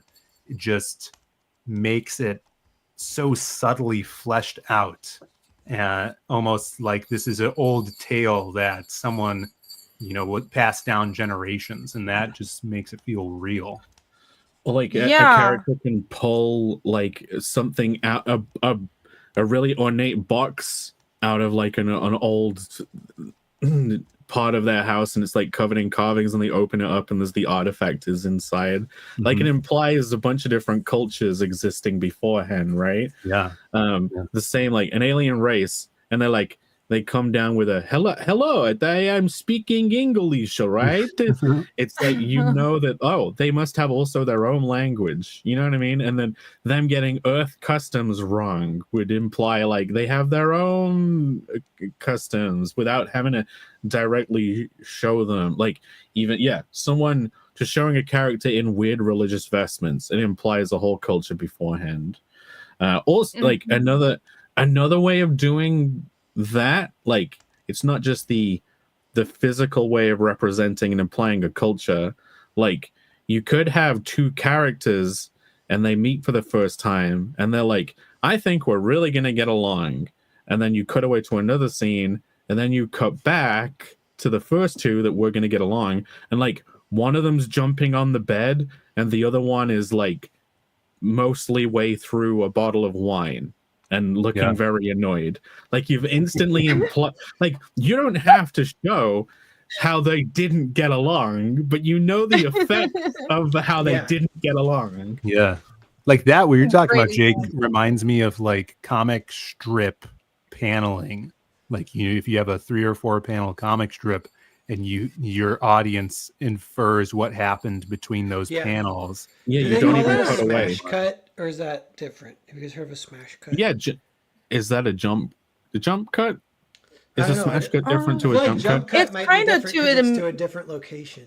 And smash cut is just in the middle of a not necessarily action. I think it's like I intuit what it means, but I think it's defined by it's in the middle of a reaction. Like you're reacting to something. You don't see necessarily what happened, but you're seeing the results. So it might be that. Yeah.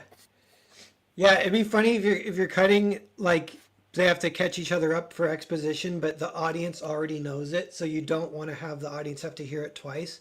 So then you just cut to the end, and then you have one character be like, crazy. So anyway, we should probably go, blah, blah, blah, blah. Yeah, no, exactly. That's exactly what it is. And I like what Phil said about those iconic lines. Like, I love that. And I think that's something that's I want to try to do more in Fiendish, and it's really hard though. But when you do it right, those lines become iconic, because think about all the fantasy or sci-fi things where you have those iconic lines that really are just fucking perfect, like winter is coming. That says so much about the world. It's something that it's just a known saying from within that world, but it's tied into the plot, it's tied into the world building, it ties into the major characters and their family history. It's so simple but so perfect. And like there's someone I'm blanking on the fear thing in Dune. Oh my god. But that's a primary theme in those books as well, and people will memorize those poems and those lines, same as so many lines in Lord of the Rings, the poems that Tolkien wrote, and they're mostly really simple, especially the one for Aragorn, but they're so iconic and they're so layered that it lasts in the fandom, right? Yeah. Like winter is coming, but in real life, winter is already here. It's cold out here, and you can get warmed up by it's even snowing in Jake's house. I didn't actually want to. Always marketing. I'm not trying to actually segue. Well done. No, I appreciate that. That is the level of marketing we should all be on right now. That's right. This $5. The block blanket thing, in a way, like, yeah, sure, I made a bunch of characters that have like a design to them. They're all wearing clothes that have this pattern, but that implies that there is a creature somewhere. That's right. Right? There's a creature somewhere that has this skin, but it must also have very large versions of itself, because very big characters have like huge pieces of cloth with this. Yeah. So like it can imply that, but that implies, like, because they're not around in the world of this where the story is taking place, it implies that happened somewhere else as well. You know what I mean? And it implies like that thing must be hunted, and like the blokes aren't wearing any other fabrics, so like, does no other creature exist in their world? Is it only this? And like all of that, totally intentional, not just a character design where you just want to draw the same color and pattern on everything. Well, you figure out this character design trope that you want for all the blorks, then you figure out a reason for it. But you can imply culture by even the materials they used. If the blokes are wearing the bloke skin and the bones and the rope, and then you have like someone else who has stone with glowing runes carved into it, or another person has like clean metal aesthetic, you're instantly, with just one visual, implying entire cultures, races, areas of the world, maybe even other planets and dimensions. You can imply that stuff. Great segue, or not a segue, but good job looping back around to the subject. Well done, well done, well done. I wanted to mention, since we're going to shamelessly promote, I mean, I can't really show it because it's about Yomi. Yomi has an accent, but oh, here, I can show like this shot. This is one of my characters in Fiendish, and the story takes place in this kind of fantasy semi-Nordic culture, but her clothes are obviously different. She has an accent. Actually don't know like what real life accent it is. I was just like, this is easy to write in text. Boy. But she speaks differently than everyone else, and it's not because she's a dev, it's because she's not from there. So that shows through her clothes and the way she speaks and all that. And it seeps through what she uses a special cultural weapon, so on and so forth. So that I hope that creates a sense that the world exists outside of just, well, what's here. Because like having a character dress differently because they're from somewhere else is part of it, but go deeper. Give them an accent, have their gear and their customs be a little different, have them not like the local food if they're not from there, because that's very common. If you don't grow up somewhere, you don't like the food. She's So, purple too. That's weird. She is, but that's just because she's a dev. That's not She because purple of where she's everywhere from. though. Yeah, Not could gonna I answer make that. a purple? Could I make a purple? Yeah, do the purple curtains match the blanket? drapes? Y'all are dirty. She is she's a lady. How dare you? I know the purple thing is a joke, but she has weird ass eyes. That can imply that maybe those eyes have a differing capability to regular old human ass eyes. Like she has a So, third eye, right? We just can't. Yeah, Yeah, down totally. below. That's how all women are. You just open up, the third eye. An eye of the Asian persuasion. Yes. Oh, you meant Dev are on just the head. I meant, yeah. Never mind. Dev are just yeah. All men Asians. have a third eye. Dev have black sclera. Is that what it's called? Yes. They can see in the dark. It's in the story. It's not a Just like spoiler. They can Gambit. see in the dark. Just like Yeah, Gambit, yeah, you look dude. very warm, Jake. Yeah, good points Gambit all is- around. Dialogue. Make And your you story too something can be like- warm by going to CarnalComic.com and getting yourself a My gosh. blood-stained blanket for the winter. Wrap up. There's many cold months left, unless you're mad enough to live in Australia. But yeah, storytelling. Okay. Yes, storytelling. Links in the description. Go back Jake's book because he's going. You He can in really, the really wants you to. future print out your bank statement, and that will be implied storytelling because the number will be low because you spent it all at CarnalComic.com. Yeah, give your whole bank account, the entire contents to Carnal. because Implied Jake needs that. storytelling of your Tis the future season. bank statement. You know what is implied storytelling? I wrote intuitive storytelling too. That's just really gay. I've been using intuitive everything, everywhere. Intuitive I think eating. it sounds nice, but I it's feel a like it's getting a computer little company. pretentious. Yeah, I need to stop. But anyways, so what I mean by that is measure intuitive storytelling, as in, for example, it's just basically artisanal world building. If your characters are traveling a certain distance, and it's like, I've done this for Fiendish, so this is the first example I thought of, and they didn't do that for the later seasons of Game of Thrones. So in the early seasons they did. Remember how in the early seasons when characters traveled, there was a sense of distance, and in later seasons that people just teleported everywhere, and also in the Rings of Power show, which I wish didn't exist, people just teleport everywhere. And it's because they don't do this. They don't create this sense that, well, characters are doing something outside of the story, but not just through background art or through dialogue, but by, for example, if they're going to a place that's 300 miles away and it's a medieval world, well, they bring the gear, you look at the seasons changing, there's a sense of time passing, and they don't just show up right away in the same exact clothes as before. There's a long gap in scenes, so you feel like there is intuitively a sense of time passing, if that makes sense. And I think that's really important because they didn't do that in later Game of Thrones and in Rings of Power, and it ruined it. It felt so fake. It's like we're on a stage set. We're just in a play instead of I'm trying to immerse myself in this world. Yeah. You can reverse that to imply something else. So before I knew what I decided on character power levels, I wanted to do a gag where CARNAL was like, "Oh, I need to go into town. I'll be right back." And he would just jump, and then it would cut to the town, and he would just like land in the ground and make a massive crater.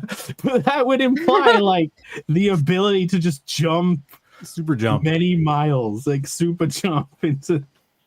So instead of having that implied that distance being shown off screen, you're just like implying the power of the character to do like that.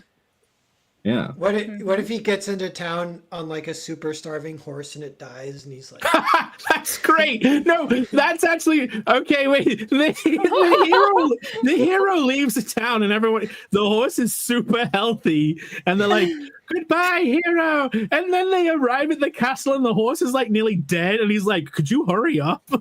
Yeah. That implies so much. The story of the journey, like the hero not having any regard for the horse, like completely self-centered. That is fucking great. That's gonna be in CARNAL now. He just mistreats this horse. It's like, I didn't know horses need to eat. What? Yeah. He just let him run for 5 days straight. And how you make it? It's then someone else is like, "Man, that horse was no good." Like everyone agrees. Like no, it's not just the one character. And then you imply how messed up the world is. So like no one in the world had regard for the horse. You should have a horse character. There's a lineage to pay homage to. Do you guys know the horse character in like the Mr. Toad Disney movie? It's like Where the Wind Blows is what the movie's called, I think. There's a wind in the willows. Oh no, sorry. The Wind in the Willows is what it's called. Every British person has to know these things. Yeah. There's a BoJack Horseman in Wind of the Willows. Yeah. Toad's best friend is a horse, and the horse is a bad influence. The horse ends up getting him arrested. The horse like drinks and drives and stuff. He's like, "Come on, buddy, let's party."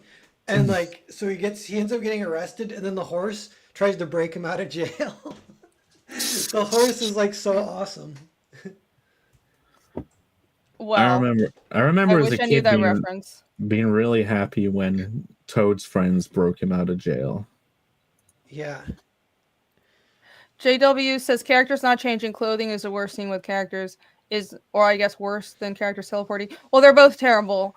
Yeah, Bancroft mentioned the whole Rivendell to Moria was a brisk 5-minute stroll where they were just strolling. They weren't wearing travel clothes. They didn't have any packs. They didn't have horses or a wagon. They were just taking a leisurely stroll from Rivendell to Moria. Why? It was so bad. And they were wearing the same clothes. That is also something that I try to do. So I should do a short video on this. Oh, I have another video idea. Yay! So, I hate it when characters don't change their clothes unless it's like, there is a super suit or something like that. Or unless it's a cartoon like The Simpsons. But if you're trying to make something realistic, have the characters change their clothes. But you can design a way to keep the design recognizable and iconic. So you do a character design and you don't want to change it too much, right? Keep the general shapes and use those shapes, but skin it differently. So, for example, I wish I could pull up. It's somewhere in my sketchbook, but I'll do a video on it later. If, for example, in Fiendish, Casimir always wears the same cut of clothes. He wears these shorter tunics. He wears these boots. He has something on his calves all the time. Ragna always wears slit side and skirts with like really low cleavage. That's her general silhouette. So the cut and the silhouette of clothes, you can keep them the same, but have them change clothes, which is kind of how people dress in real life. Like everyone has their own style, but hopefully nobody or almost nobody goes around just wearing the same clothes every day. Maybe Phil does. Everyone in the fiendish world has a sense of style. They have a self-visualized theme. Well, yeah. And they decide to only buy clothes that fit that theme. I suppose in real life people do that. Fashion. Like I always Yeah, wear they do. the fucking Hawaiian Jake always copy paste Jake's Hawaiian always shirts. wearing all over print. flower shirts. Pear's Shorts. always in a t-shirt, and he was in a beanie, but not anymore. He's upgrading his hobo pattern. nest. You guys know waffle pattern? I'm all about Yeah. I don't like waffle patterns. I don't know why people like it so Isn't that much. like a thermal? I like wearing this pattern all the time. That pattern sucks. I hate it. Sorry. That's like a thermal, right there? I'm glad you like it. Thermals. Thermals are good. See, my new thing is if your comic or show doesn't visibly show off your character taking a shower, it's not for me. So I'm going to put shower scenes in every book I do now because I don't want my characters to smell. Yeah. Okay. Very useful. You're right. We should all have bathing scenes. Should I have a bathing scene with Ragna? Yes or no? I think every scene should be a bathing scene with Ragna. I think everyone should be having a serious conversation, and then it should cut across to Ragna, who has moved a bath to that room specifically to have a bathing scene whilst everyone is talking. You know, oh, brilliant! I'll sell so many books. In Robin Hood, Prince of Thieves, do you guys know this bathing scene? Iconic. I'll tell you about it real fast. It's Kevin Costner. He wanted to put himself as like the perfect being that's bathing himself, and then he has Maid Marian spying on him. So she's like coming down this waterfall, and she looks into the glade, and then Kevin Costner's there naked, like washing himself, and this music starts to play, and she's just like, "Oh my God, he's so beautiful." And then he sees her seeing him, and then she's like, "Oh, I didn't mean to." And he's like, "It's okay, come sit." The subversion. Bancroft wants his characters to stink. He does like French people. Oh my God. You know, speaking of clothing, this could be a good segue. All right. We forgot we got to do. We shouldn't just do this at the end because I think he got his shirts, so it would be pretty. I would like to wear my shirt from Alex. Shall we change into the? Okay. Got me underwear. Sure. Well, we can open our gifts from Alex, then continue the discussion whilst implying the story of Alex shopping for all these. And we shall. Let's open our gifts. Yeah. Let's go. Knife. Stabby time. Fuse box for 2. I'm sorry I missed that super chat as well, but it was starred. So Fuse box just says, "What's up, y'all? Thank you for the $2. Much appreciated." It's Courtney says, "Haven't seen me in a while. Hi, I've been around. Not streaming as much, but I've been around. I'm not going anywhere. All right, packages time." Whee! Yeah, no. Alex last year got us all Christmas presents. This year he did it again. Alex, I have 2. Yes. Are these both from you? One is Amazon, one is from Vanilla Underground. Because I don't want to open anything. Yours is in a gift thing? He got Vanilla the gift. Underground sounds like a cool. Mine's in a cute gift box baggy thingy. There was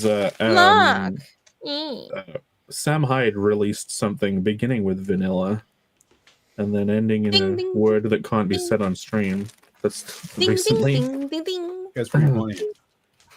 Yeah, why is hers all fancy? Yeah, what? Yeah, Alex. Mine's better. Okay, I'm opening it. Turkeys. I haven't looked inside yet. Jake should be 2 shirts. I don't know if they ship separately. Okay, cool. Oh my God. I will open the Amazon. Oh, should we full screen and go one by one? Yes, let's do that. I'm ready with mine. All right, mine is the dominant meme. Is that a parody of something that isn't just Chungus though, or is that just like graphic design Chungus? Well, it's the trans flag, but with Chunguses. That's not the trans flag. It says a lot about me. That's not the trans flag. It's more pastel in What flag person. The that is. camera's making it less pastel. See, Phil was implied off screen that he doesn't care about that stuff by getting it wrong. You see, he was implying a deeper character. Of I don't his. see color. I'm colorblind. We're So you're gonna very go off- open-minded here. I'm Are one you of gonna those cut- super straights. Thank you, Alex, my boy. Big Chungus forever. Maybe I'll wear this tomorrow on stream. Ooh, sweet. I don't know if this is another.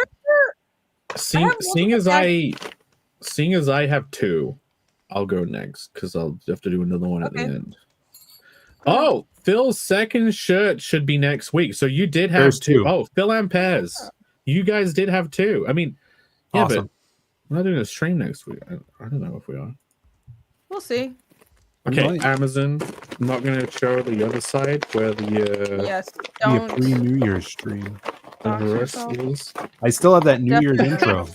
intro. Okay, I saw the black and white, and I'm like, did he buy me Fiendish merch as a thing? It But, did look like Phoenix. It kind of What's does it look say? like that, yeah. PhoenixComic.com/shop. That would be Everybody go buy Phoenix merch. hilarious. Thank you. It is a hedgehog's. Hedgehogs. So Why- cute. Why don't they just share their heads? Oh my god, I've never heard that one before. Aw. That's good. And he say no. In a delightfully thick cotton, yes. wonderfully uncomfortable shit. Thank you, Alex. Thank you, Alex.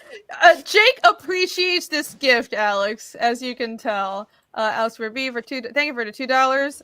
Phil that and is a- Paris shirts. Second shirt. Oh, it says Tees Hive. I thought someone made a company called Tee for selling T-shirts, but no, Tee-hee. it's Tees Hive. That They should- actually would be great.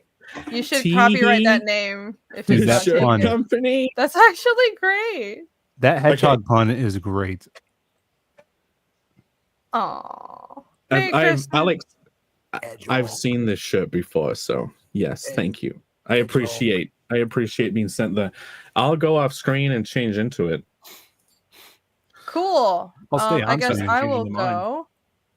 go. No thanks. Mine. Yes, please. No thanks. So I have Please. several packages. I'll open the fancy one that's wrapped like a Swedish flag first, or Cartman's So hat. this is just gonna be an unboxing stream for you now. It's a Ukraine Yeah. flag. Yes. I hope it's a Ukraine flag. I mean, I hope. Oh, hope- look! It even has I hope- handles. Hey, this is like a really cool gift bag. You can actually. I'm reuse keeping it. this. Yeah, it's great. I needed more shopping bags. Perfect. It's a Probably getting book. thrown away. Okay, Alex. so this is my. No, it's not. This is the T-shirt because I Nice. just got that in my PO box. I'm glad I swung by my PO box because I was like, oh, I thought this was the T-shirt. Anyways, a book. All right, Amazon. Let's open it. Da da da da da da da da. Oh, this is like not even going to be from Alex. You just picked the one that looks the nicest, and it's like just a random thing you got sent. Yeah, it's not the T-shirt. No, Wait, this it's isn't from Alex? Oh, it is from It Alex? is. Oh, It okay. is. There's Okay. a tag on it. There's his name. says- Arrgh. Might be a different Alex. If I can. Yeah, No, like loads of other it's people this sent. Alex. Like this is my gift from Alex. Open it on stream. I know his name. It's from Should I him. make a PO box? Is it? They're very expensive, Phil. Never mind. I have one. It never gets used. It is a massive drain on resources. I would not advise getting a PO box unless if you have a business address. It's good enough. Yeah, just send it to the No. arcade. Google the arcade. I like having. It's not that expensive. It's like $180 a year or something. Jesus. Oh my god, it's like way more than that over here. It's like $500 in the freaking England. Oh, No, you can God. get a small one for really cheap. It's worth it. If you're What in the is that? States. Look at this. Oh my gosh. Whoa. What is Thanks, that? Alex. Really? Thanks, Alex. It's illustrated. It's an illustrated Silmarillion. That's awesome. And it's like a leather bound. Look, it's so beautiful. Thank you, Alex. There's it looks like a weird shape, but that's because it's in a sleeve thing. Yeah, it's Yeah, shaped should really I cool. open it properly? That's awesome. Hope you have a How bookshelf. do I am running out of bookshelf space. I do have a bookshelf. It's full. I need to buy a new one. That's actually the next primary thing I need to buy. So back fiender, so I can buy a bookshelf, everyone. Look at this. So beautiful. That's like Elvish. Yeah. Look at that. And it's in this sleeve thing. Ooh, there are 2 things in there. So So there's it's like a book from the Middle East or something. No. Oh my gosh. I know you're joking, but That's sorry, Middle Earth. I meant very funny, very funny. And then there's this little book, a brief account of the book and its making. This is a little making of book. That's so cute. That's funny that the this texture feels like passport texture. It's like a little passport book. Bumpy. And look at the back. It's just so pretty. I really like these leather bound decorative books. Oh, and it's a gold edge too. I have a bunch of like all the classics, Homer, Shakespeare, I love Lord of it. the Rings, I love and these edging. leather bound books. Yeah, gilded edging. We didn't need to know that. Edging on books is really nice. Cool. We love edging, these- Phil. Yeah, Are these Tolkien's? I'm a fan. I think these are Tolkien's illustrations because he's actually painted. Anyways, all right, I'm not gonna go through the whole thing. Thank you so much, Alex. Ooh, they're little covers too. Great edging, Alex. Yee. Oh my god. Oh my gosh. Okay. Now it actually will open the shirt. Okay. Go back in. Well, let's go to someone else All right, do and me. then come back. Fine. Yeah. Do Nar Fine. dog. What do you think of edging, Noel? Ambivalent.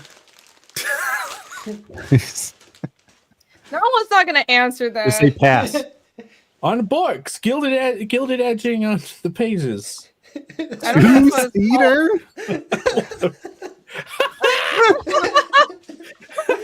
Wait. There's another shirt here. I don't know if that one was actually from Alex BRB. You don't know? It probably was. Who sent you that? I might have bought that one for myself. You don't remember? Oh, look at that. That's No awesome. way, dude. Oh, Yes. it's not the shirt you are. What was the other shirt? Oh, look at what I bought me. This is amazing, Alex. Thank you. This is What was the first one?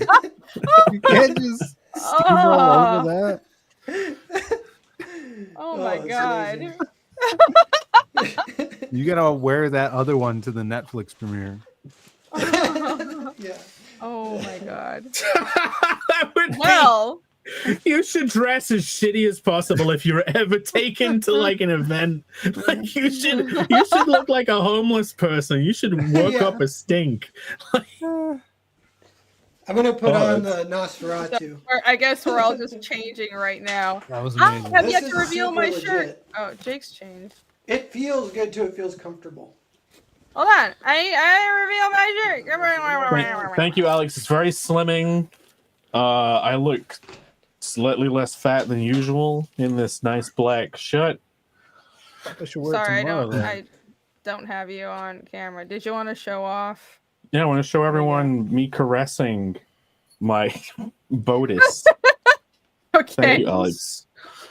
That's Yeah. Looks like it fits well. Well done, Alex.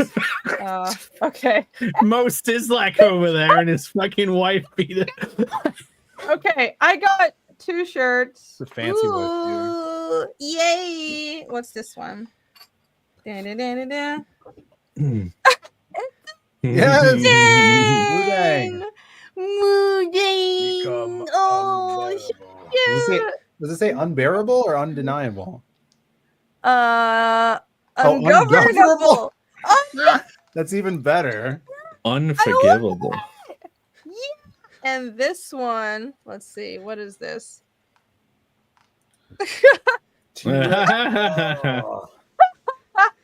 Ah, that's perfect. It's a dinosaur and a corgi is terrifying, deadly things and a cute thing. It's just my vibe. I love the tension in that corgi. That specific pose, the perspective, the rendering. That looks tense. There is pent up energy in that corgi. Interactive, almost. Would you say? Look at corgis. I usually don't wear t-shirts. I wear like pretty much tank tops or long sleeve. But She's not going to wear it. She's going straight in the bin. I will make an exception for these. Which one should I put on first? Wear it over like a long sleeve black shirt or something. I do that sometimes. Wear the corgi one. Yeah. Corgi? I'll wear the corgi one. Okay. I shall definitely go off camera once. I'll show my neck. I have another. I will definitely go off camera, unlike you degenerates. Okay. Stream is yours. Turn my camera off. I'll embiggen. I got another one. Closing it up. Guerrero. What is this? Ah! Okay. Yes. I'm glad I opened this one second because it means I can change into it and keep this one on. Look. This is a Sonic. Yes, this feels quality. Sonic. Is Piss Cube on there? Piss Cube? Piss Tube. He's the green rat from Sonic. Piss Tube? Yeah. He's my what the fuck you want about? You should pull up Piss Tube. Yeah, look at that. This is great. Look at that. That is awesome. Looks so retro. Whoa, that's amazing. That's badass. Is that from Alex BRB too? Yeah. This is great. This was not in an Amazon package. So look at the dripping rings. He's got oiled up onion ring. Yeah, why are they all gloopy? Right, I'm switching shirts. I'm putting this one on. I gotta put it on. Thank you, Alex. You rule. That's amazing. Yeah, check this out. This is gonna help me get sales. Hell yeah. Yeah. There you go, guys. Buy that book. I like the color. I wish I would have had this. Oh, I think it might have came before. I could have opened it early and I could have wore it at the. You should put the other one on now. The other shirt. Yeah, I was thinking. I don't know when. So I bought that for a bachelor party for the groom, but I'm going to buy two because I opened that one. So that one I think I will keep it. But I was like, where will I ever wear it? Like you literally can't. It's like too ridiculous. But that was the best. Yeah. Alex, I told you I could probably do a 2XL. These are very generously sized shirts. Hold on, let's see. I'm gonna put it on. So you guys don't know what the job center is, do you? And job center. Well, that's the thing. But you don't know what the job center is, like as a concept in America. Okay. See, I had a similar shirt design. In England, we have this place called the Job Center. And it's where you go when you're an out-of-work loser to try and get a job. They hook you up. They place you in a job. But yeah, I used to have a T-shirt that just said Job Center, but the arrow was pointing down. Oh, I gotcha. Yeah, it was really funny, but it's good. Not to Americans. Yeah, I'd wear that. Well, I don't know if I would. That would be like unemployed. I guess not unemployment, but man, I thought the 3X would be too big, but if anything, I've got breast on display. This is no.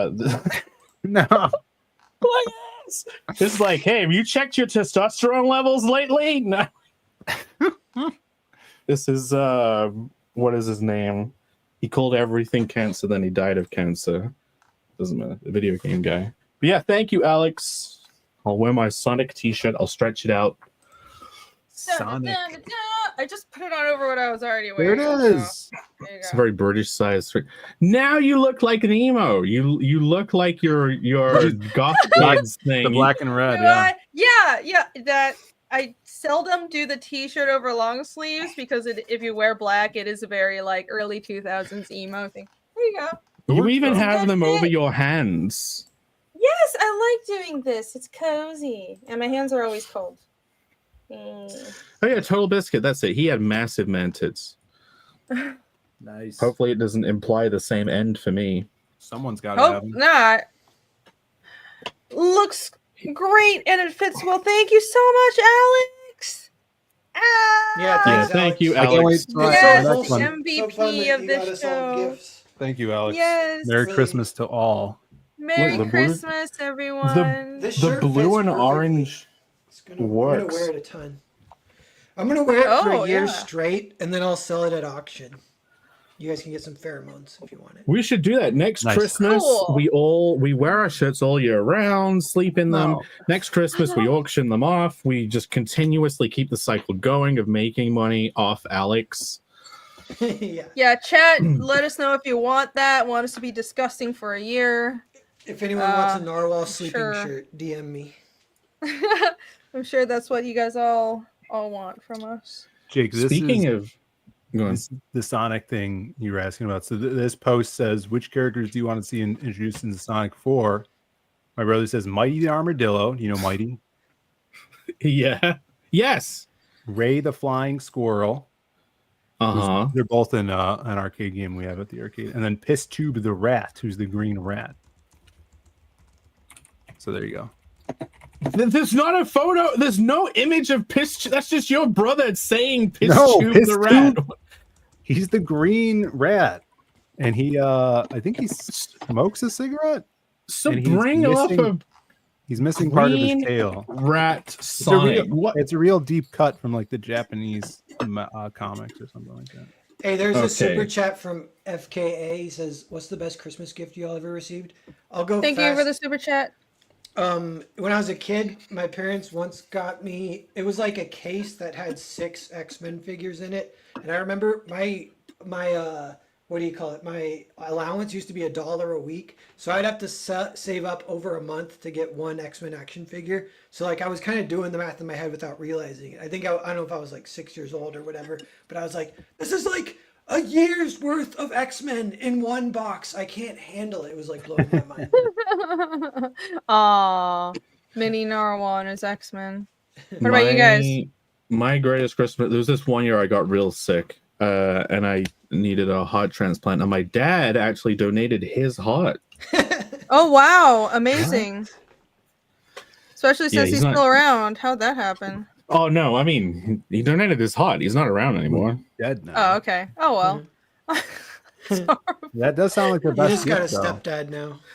Thanks, Father. Yeah, and he can keep his cold fucking. This got dark really Rock of quickly. coal with the I heart. didn't Buried in have his fucking chest. Christmas. I don't. My family doesn't do Christmas. So moving on, Phil. Memorable stuff. I always remember the $100 that I think we talked about last year. Where it was 100 single dollars. Yeah, but from I would your get that like grandmother. every year from my grandmother. One year I got City of Heroes, but I didn't know I got it. Like we were done opening presents, and so I was a little D-bag, and I cried because I'm like, you guys didn't get me City of Heroes, and then it was like hiding behind the Aw. tree. Aww. I feel bad about that. But when you're a kid, you're allowed to be a little entitled. I guess so. It Yeah. was weird for you to be doing that at age 15, Phil. Yeah, it was a few years ago. And but my brother's girlfriend got me this really wicked masquerade mask that is hanging up in my living room. It's like handmade from Italy, and it's pretty badass. I think I showed it like last year, but that's might be my favorite thing. Oh, cool. Well, you know, speaking my of, family's. oh, We're gonna say something. What? that's okay. I was going to segue very badly. Oh, okay, it's fine. We will. Let's save the bad segue after I answer chat about why my family doesn't do Christmas. They just don't. And part of my family is Jewish, but they don't practice. I grew up in Taiwan, guys. It's yeah. She has two There's nothing junk Christmas. cultures in the genome. Thanks for that. Wow, what a great way to put it. Two Wow. non-Christmas What a great- cultures. Well, yeah, we don't really do Christmas. Well, I do celebrate Mhm. the birth of Jesus Christ. You know, No. Speaking of celebrating the birth of Jesus Christ, could we take a very brief pit stop to the CARNAL campaign? Oh, why? Yes, yes. Shall we? Perfect segue. Thanks for that segue. I was going to say, speaking of Jewish families, but no. I suppose they both trick. You're just gonna take whatever we're talking about and segue. Yes, you have the old window. Been keeping an eye. No. I've been keeping an eye on a campaign. It's very exciting. So I'm going to hold on. Let me share the right window. Present. Let me get the right one. Let me make sure it's the right one. You guys hear that? Yes. Yeah, you're jingling. And jingle. You should jerk around more so we can really hear the jingle. Yeah, it'll definitely won't be a jingleable stream at all. So okay, I haven't refreshed it. This is where it was. CARNAL the Barbarian, #1 for century. This is technically a closeout. Yes. Go on. Technically, look, 4 hours left, or more like 3 hours, more like 2 hours now, because we've been streaming for a while. I think there's been an update. I shall refresh, guys. Shall we see how this is going? 7,575.97 backers. Do it. Oh my god. 99. We're almost there. Thank you, Guy. We've had 2 more backers during the stream. Woo! Thank you very much. On our mission to get to 100 before the final closeout is almost a success. All 99 people are going to get the flattened dead hedgehog sticker. So congratulations. But yeah, thank you. Much earlier on, I'll shout this out specifically because he did mention it in chat, so I'm not doxing him. Jim Alaska, he was I think he was the first person. He got one of the block blankets that got released today. Got added to the campaign today. So Jim, congratulations. He got your cover, Irene, which why would you do that? Why would you do that? Get my cover. Get my cover. He paid extra to get the one that you sleep with, Jake. Give him that one. Yeah, I've got to send Jim this prototype. The spots on the actual ones will have a bit more detail. I will say that. So this is a completely unique one. But yeah, Jim got one of the new block blankets. So thank you very much. Thank you to the 2 backers. And yeah, 1 more and we will cross over to 100. And that will be amazing. I would have been happy. I remember early on before making the campaign, I was like, if I get 50, I'll be happy. And I can't believe that we've almost doubled that goal. So thank you so much. Yeah, the lucky 100. Maybe by the end of the show, we'll get to the 100. We'll refresh at the very end. But yeah, thank you very much. If we don't, we're all going to quit comics forever. So yeah, we're counting on this backer. All right. Yeah. Yes, we need just 1 more backer. Just 1. I know there's someone in chat that wants this book, and you're sitting on the fence, but you should get off that fence and back CARNAL and get my cover, because clearly, I mean, of course, why wouldn't you? Yeah, the other backer was Wolfler. Seeing as he doxed himself in chat, I'll point it out. So thank you very much, Wolfler, and thank you very much, Jim Alaska. You guys are awesome.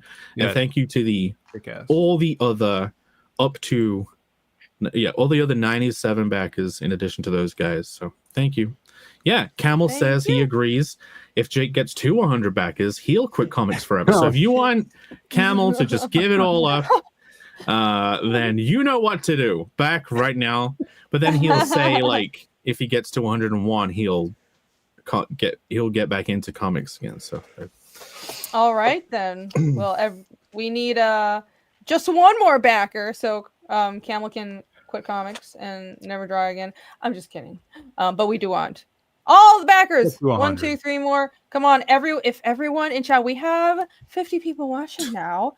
If every person on here who hasn't backed the book, please backed it, then we will be way past our goal. You will not regret it. This book is beautiful. You saw the pages Jake was showing off before, so you're all of it. And this could be a good opportunity to just play the trailer super quick. If you For less than a price of a cup of coffee a day, you could feed Jake. Yeah, for the price of several cups of coffee, you could get a copy of this book. And then Perfect. Like a cup of coffee for a week, you know? yeah, like I think day that for a week. comparison, the cup of coffee comparison, I think people nowadays are like, I spend too much on coffee. It's becoming a bad comparison. Yeah. Well, I've been saving a lot of money by making coffee at home, but it's just a pain. But I'm like, just save money. Fucking a cup of coffee at Starbucks can cost you like 10 fucking bucks. Shit's insane. Yeah, Fuck so that. if you want to, I if you don't want go to there. spend, if you want to spend 2.5 coffees worth, All you Yeah, need. buy a coffee or have awesome comic. Ooh. Or two coffees.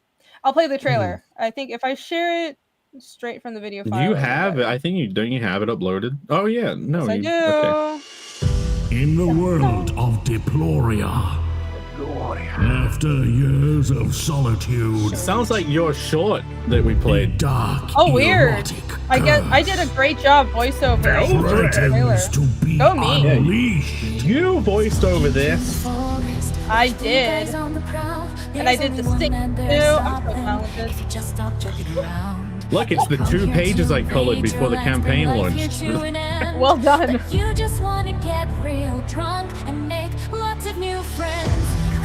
Carnal the Barbarian.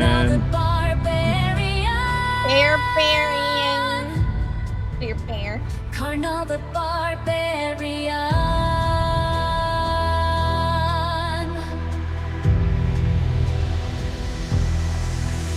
Dun, dun.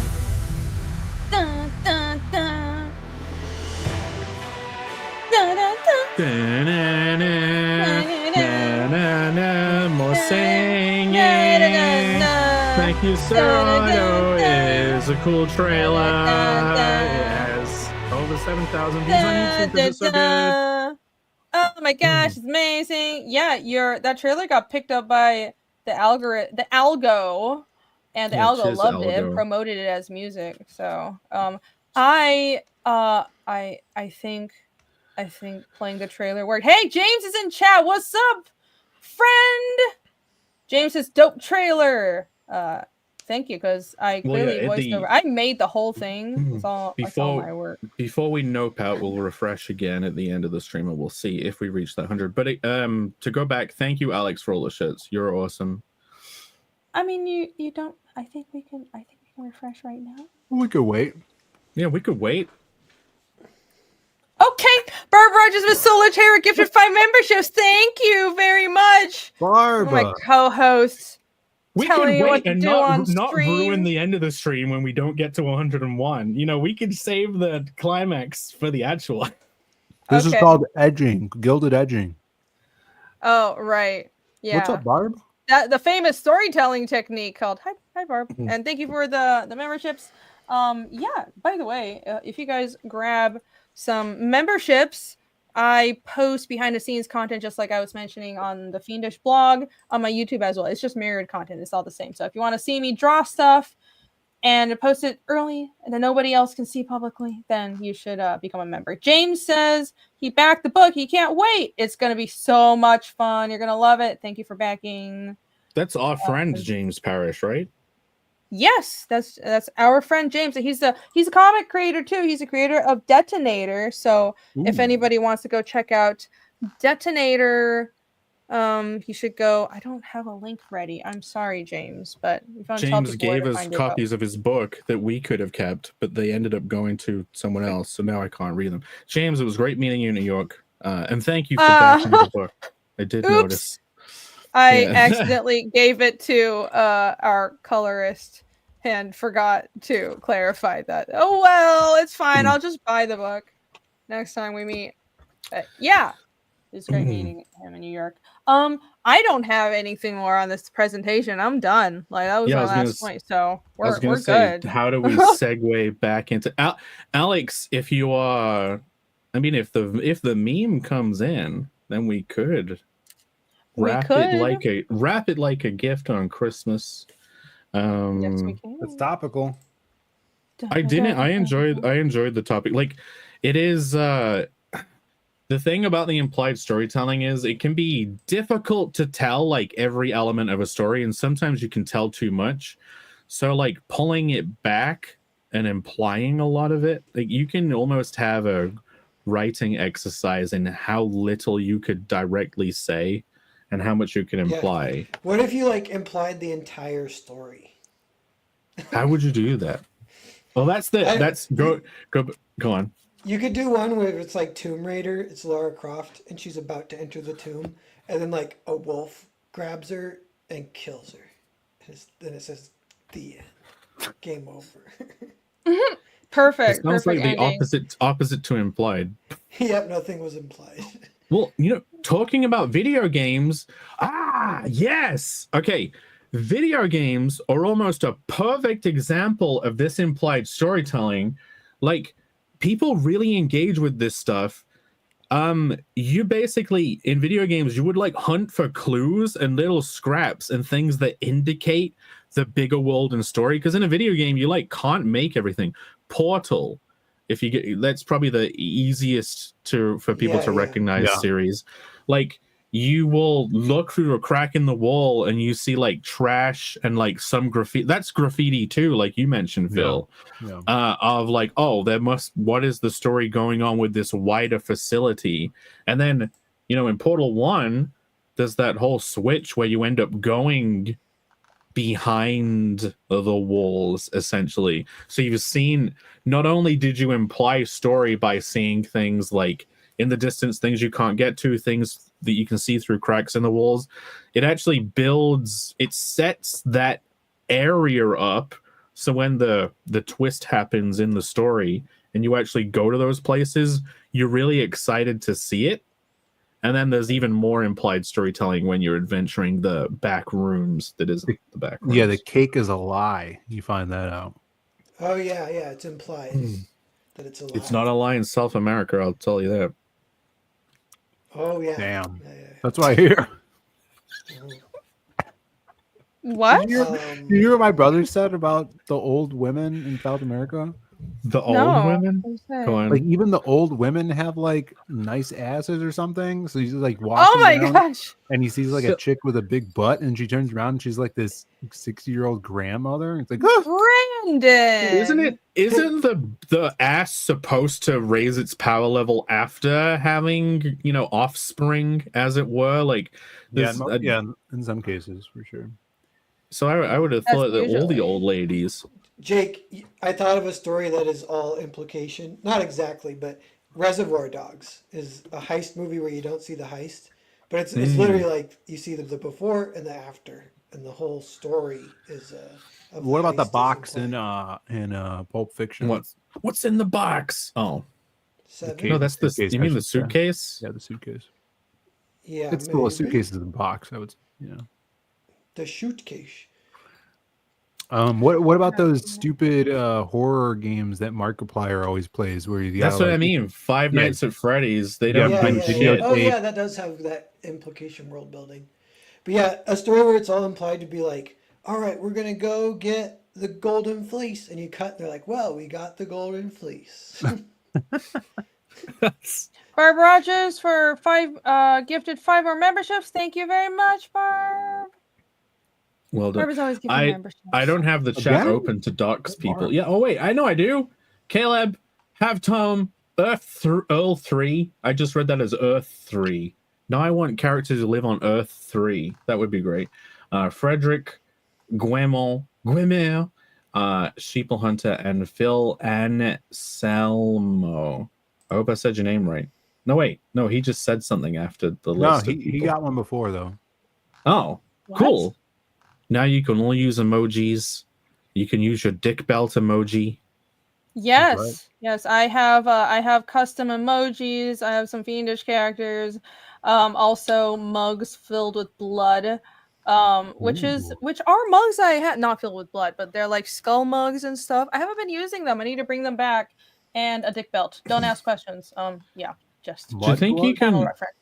Does anyone make a custom mug thing where you can like print inside the mug? Because you could have like blood splatter inside the mug. That would be cool. I wonder if Would you you- could make those mugs that look like it's like a fake layer, and it looks like there's a liquid inside the shell of What? it. Oh yeah. Okay, Cool. when I was a kid, I love these like massive beer stein style mugs. This can fit 2 cans of Monster, guys. I can inch twice as close to the eventual heart attack that I will have by filling this with double the Monster. Like this I have whilst in Colombia. I also got my cans on a traditional Colombian. It's not at all. It's like Viking. I got one of the CARNAL mugs as well. This fits it was too. that looks super cool on fantasy. It's just a stall in Colombia that was selling Viking stuff, which is very random. And when I was a kid, I had one of these that was like a Simpsons one. It was like a giant Homer thing, and it had the double layer, and it had water inside, but it wasn't like a visual trick. They were called freezer mugs, and you go and put that mug with the water in the freezer, and basically all the water on the outside is like a giant ice cube. So you put your drink in it, and it's like beautifully cold, beautifully chilled, but you don't fill it full of the water that you would get with ice cubes. Well, which if you're in South America is probably full of parasites. But you can just have an ice cube mug. That was like my favorite mug when I was a kid. So was it a Duff mug? Yes, it was a Duff. I think we have one of those. The ice tray freezable Duff brew mug. Duff. Freezable. I don't know what that is. You know what Duff is? No, what the fuck is that? Oh my god. Sounds like You a might have even- cleaning It's a broom type of brand. beer or something, I don't know. Yeah, Beer?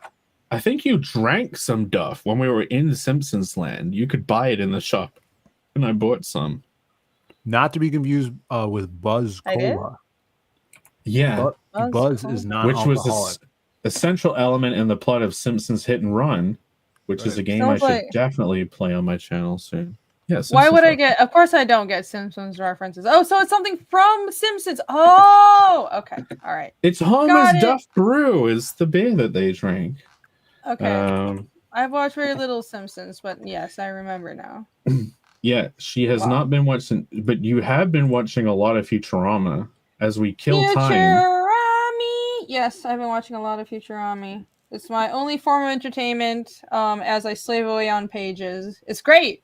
I'm enjoying it. I'm being cultured, everybody. I'm becoming cultured. Yeah, you've been watching all the anime. Now you're watching real shit. You watch, now that you've been watching nearly 2 seasons worth of Futurama, isn't Futurama so dense with gags? It's like constant jokes. Is. You can't take your eyes off the screen at all because there's always something happening, and it feels like really condensed storytelling in comics, but they're doing it with gags.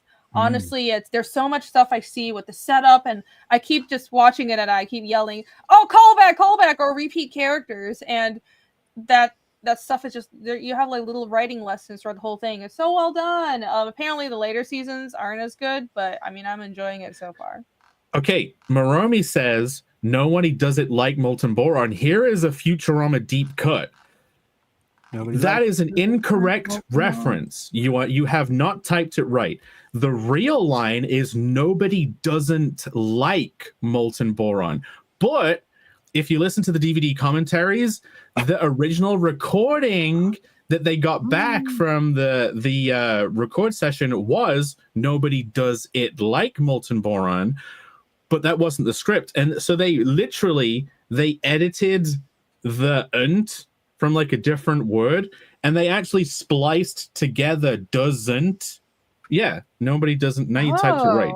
They edited it together, and in the DVD commentary, they were so happy with themselves that they could like edit stuff. Apparently, in that show, like when words would come out wrong, they would even just timeline edit the freaking mouth to say the right syllable, like post when doing editing. But yeah, I'm glad you've been watching Futurama. Was it this mug, Phil?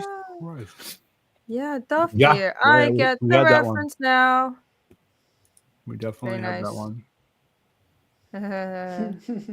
The charm is very good. I definitely haven't done that whole editing down to the microsecond thing when I misspeak on a video and just like, oh, cut to artwork, and I'll just splice together, a bunch of voice clips because I don't want to re-record. Definitely haven't done that. It was very fun redubbing that short and like getting the voiceover to match your mouth. You actually got like lip synced it. That was impressive. We should do more of those. I like how Jake's shorts, all the ones he makes are either he was parroting Bancroft before, and now he's parroting I'm very flattered. Thank you. Just good redub content. every Good single content. short. I'll hit the algorithm big time. Yeah.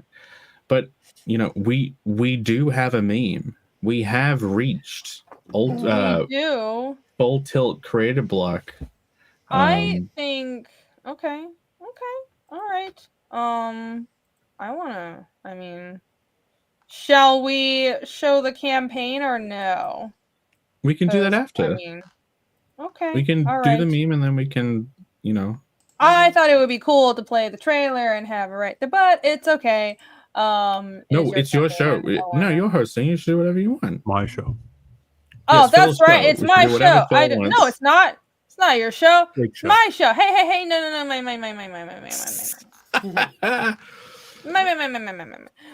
Just kidding. Well, it is. You wish. Violent Comics. You wish. Yeah, I think that was fake. It's not over? They did a fake out. Simpsons is over. Oh. FK says, "Oh, this meme is awesome." Okay. Yes, let's do the meme first. That's fine. It's That's FKA's show now. No, I have decided that it is good to have a little suspense, so it's fine. If I can suspense. I have decided this. I have made the call. Okay. How do I switch to sharing this screen? There we go. Dun dun dun! Yay! That's awesome. You have all our characters. That's a good one. Oh wait, go. Glad we can all see. There we go. Yeah. No, you've been seeing it this whole time. I'm a good host. I know what I'm doing. Hey, it's so Christmassy. That's awesome. Thank you again, Alex. My gosh, Alex is pretty much like he's like a co-host of the show at this point. He does like the memes, producer. He's always in chat. I know, he's like our producer. He's the like I say, the Monty Python guy that you never see, the one who did all the animations. He's the one off panel. Yes. Oh, he's the implied story of the show. He's right. Yes. Yep. Yes. He ties it all around, all back together to the subject. Okay, I guess I'm first, so I'll go. Wait, TC is saying voice your own characters or maybe swap voices. Should we make fun of each other by doing the voices? I'm not doing Carnals. That's not going to go well. I don't know if did we say these? We haven't it said says you don't have to read any of this. They probably aren't even real quotes. Napoleon Santa Part. They're not. Yeah, but there is something in the story that is being implied off panel that these characters are looking at. A giant carrot. I wonder what it is. Is he implying a show that didn't happen? Well, he's implying an event, I suppose, that took place. They're looking. It seems like they're reacting to something.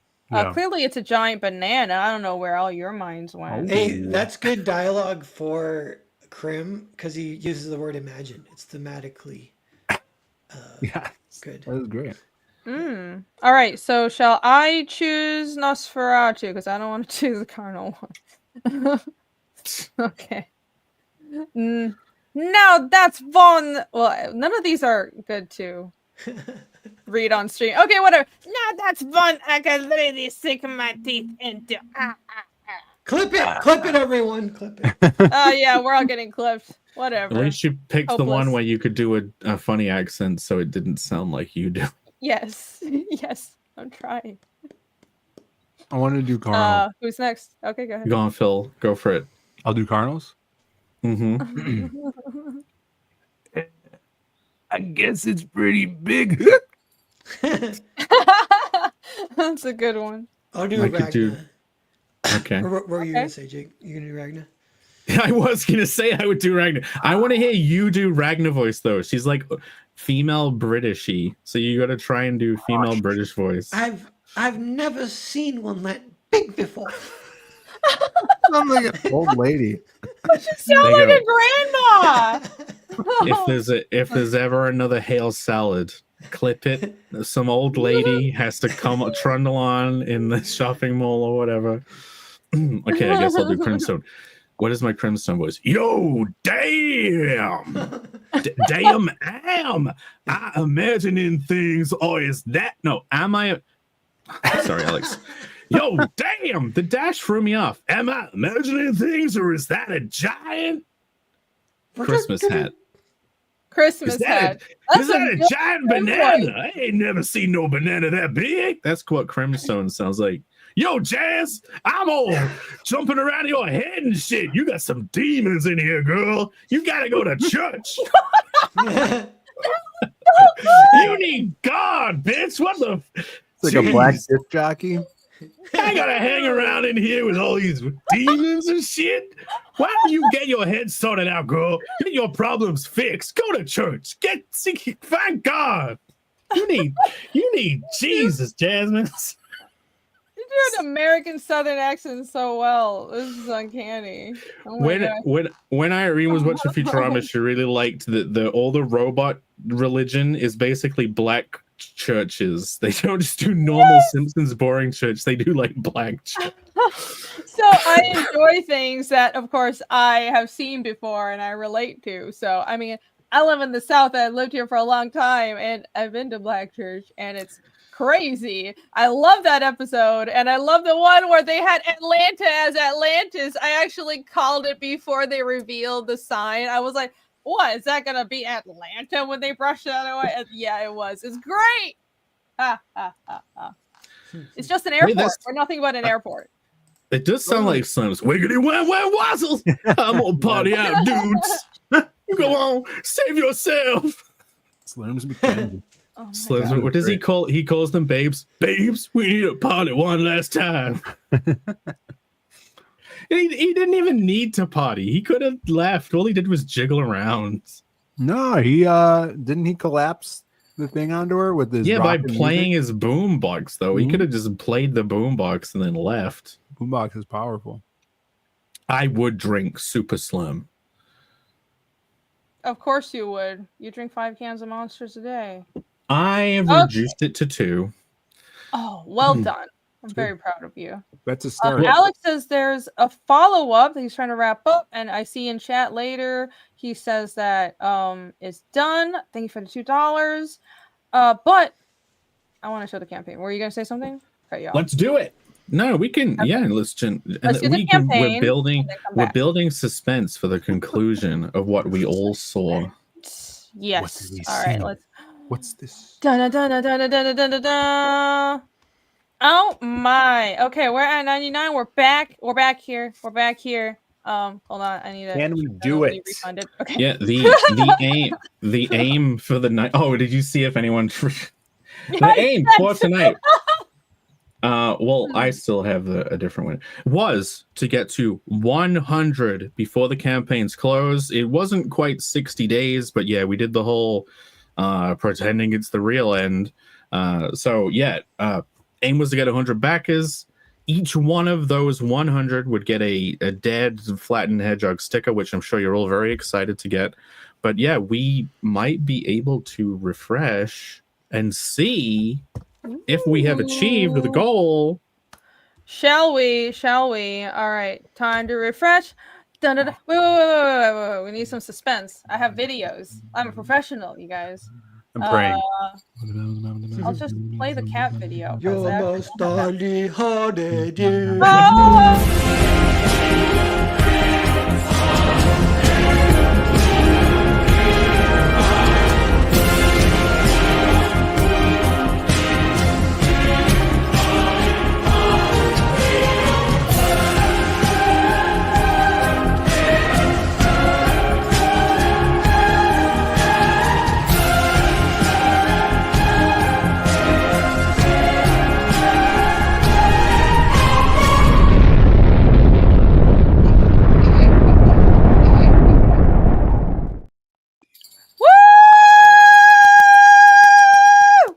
Yes, we did it. Honestly, it's not even like a fake. We got to do a goal. Let's see if we get. That's awesome. Like getting it done right at the end of the show. I'm so grateful to all the 100 backers that got it. Thank you. 7,763. Yeah, thanks you guys for letting me take over another creative block with one of these closeouts for CARNAL. More than happy.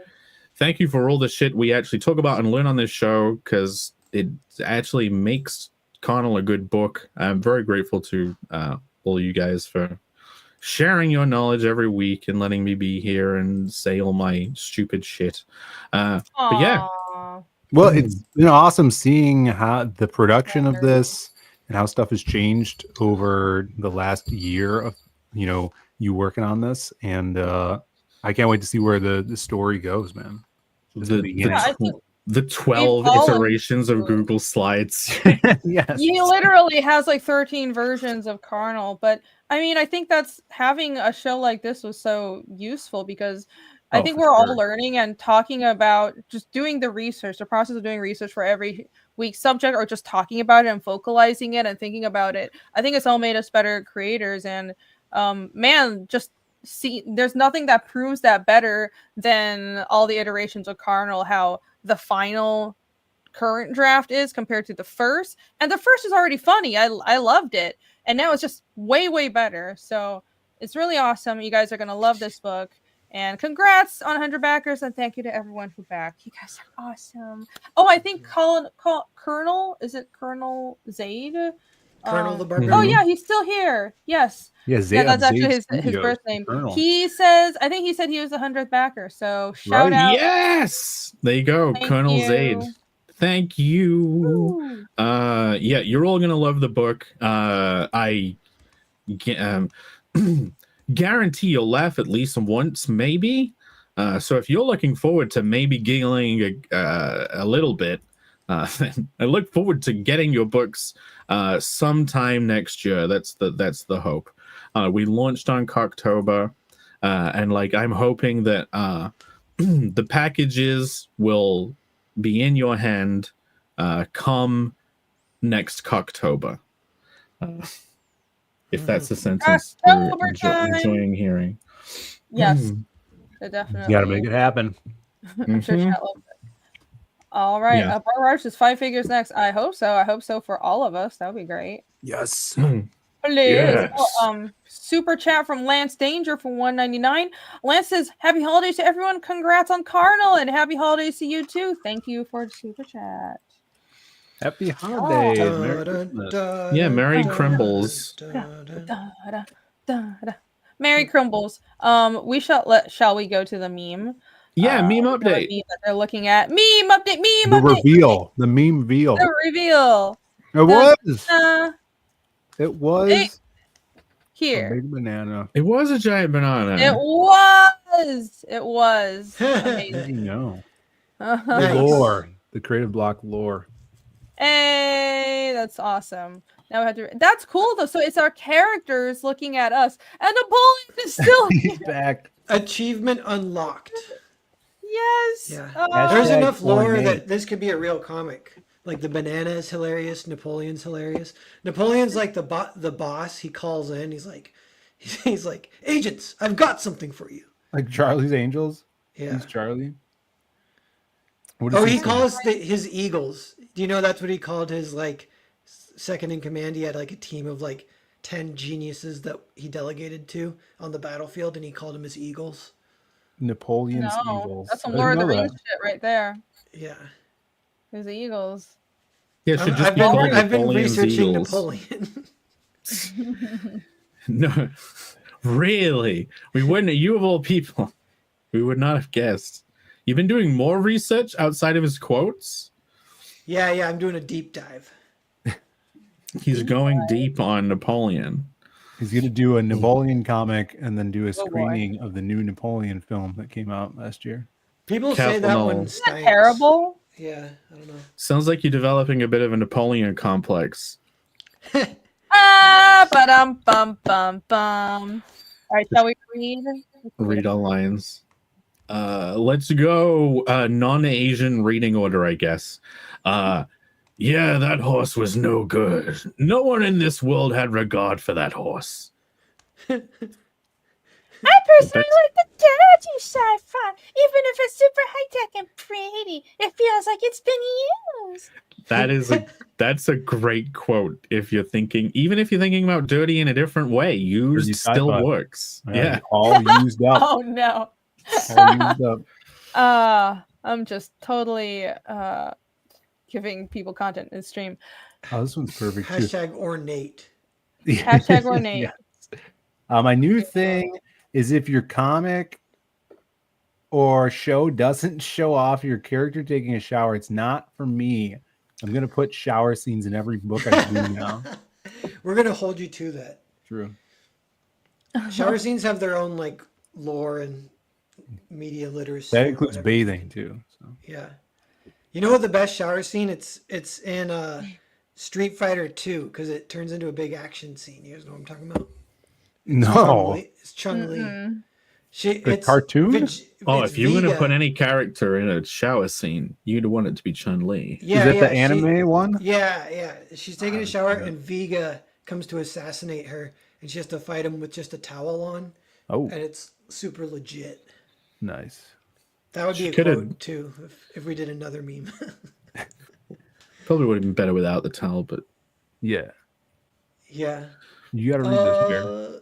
The horse is a bad influence. The horse ends up getting him arrested, drinks and drives, and tries to break him out of jail. That damn horse. A good conversation though. Yeah, I was looking through the background. Oh, broke him out of jail. That's a good horse friend. Odin says, "Why are they riding a banana?" A banana is a channel lore, I guess, more like lore from Narwhal's work. He drew a giant banana in Nar lore. Yeah, that's my achievement. We're all trying to achieve things like video games, achievement hunting, and my achievement is biggest banana. Biggest banana. Yeah, there was a big pineapple in my last book. Oh, nice. So it's like fruit themed, I guess. Whoever gets the biggest fruit. Yeah, you guys have taken the good fruits. Yeah. I'll do it for the strawberry. I'll go for the strawberry. I'll have strawberry. Is there blueberry? You can have a blueberry. You can do the blueberry every. I want blue. I really like blueberries. You're like that character in Charlie and the Chocolate Factory. You become a blueberry. Yeah, Violet. Violet, you're turning Violet. Violet. We'll pass on that. I just want to eat them. Have you seen that film, Irene?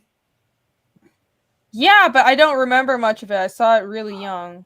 You guys actually have seen it. Do we all have? There's a lot of movies I need. Do we all have analogs for Charlie and the Chocolate Factory kids? Irene is the blueberry woman. Phil is the cowboy kid. Mike TV. You're Mike TV. You're the coming in clear kid. Hey, there's another quote we didn't read because it's unreadable red, but I can see it. But so Thanks it says for that. My eyes hurt now. Good job, the Battle Alan. of Burgundy. Yeah. I totally won the Battle of Burgundy. Burgundy.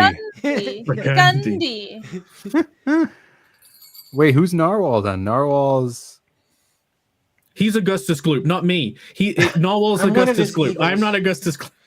I'm one of Napoleon's eagles. From the movie. I wandered into Charlie Chocolate Factory and I conquered it and I slaughtered. That's cheating. No. Pear. No. Here we go. I got it. Pear is Charlie. Mark Miller's Willy Wonka. I'm Mike TV. Irene is Jake's the old man who never leaves bed and has his feet in the bed. Yeah, because of his gout, his fake gout. Jake is Grandpa Joe with the gout. Oh no! That is. Nah, we all know it. I'm Augustus Gloop. It's okay. Who's that? I love the chocolate. I fall into the river and kill myself. I'm so fat. I kill myself. Oh, I drown in the fat. That's me. There's a Futurama episode that was a Charlie and Chocolate Factory reference, and I was like, I vaguely get it, but also mostly don't. We referenced it already in this episode of Creative Kenzie. Wiggity wazzle. Yeah. Oh my gosh. So tired. I need to become more cultured. More cultured. Dude, You Willy did Wonka's become so cultured good. and then forgot it. Yes, I did. Willy Wonka's so good. Well, Roald you mean Dahl back wrote the then. screenplay to that. He wrote the book, but he He also wrote the screenplay too? He wrote the screenplay and then ended up hating it. He was like, this fucker. But it That was was a so good film. So good. I know Well? we're done and the episode's pretty much over, but jump back to the campaign super quick. Can you refresh it? Refresh it one last time. Damn it. Damn it. I was really unfortunate. We have unfortunate news, everybody. Very very unfortunate, I have to tell you. Camel may be about to get back into comics. It was a really fun period of Camel quitting comics. Yeah, whilst being in we'll the middle have of it. to put up with Camel more now. We just got him to quit comics, but he gonna be back. Maybe, who knows? Oh my! Oh. Oh, 101! Woo! That's a nice number. 7881.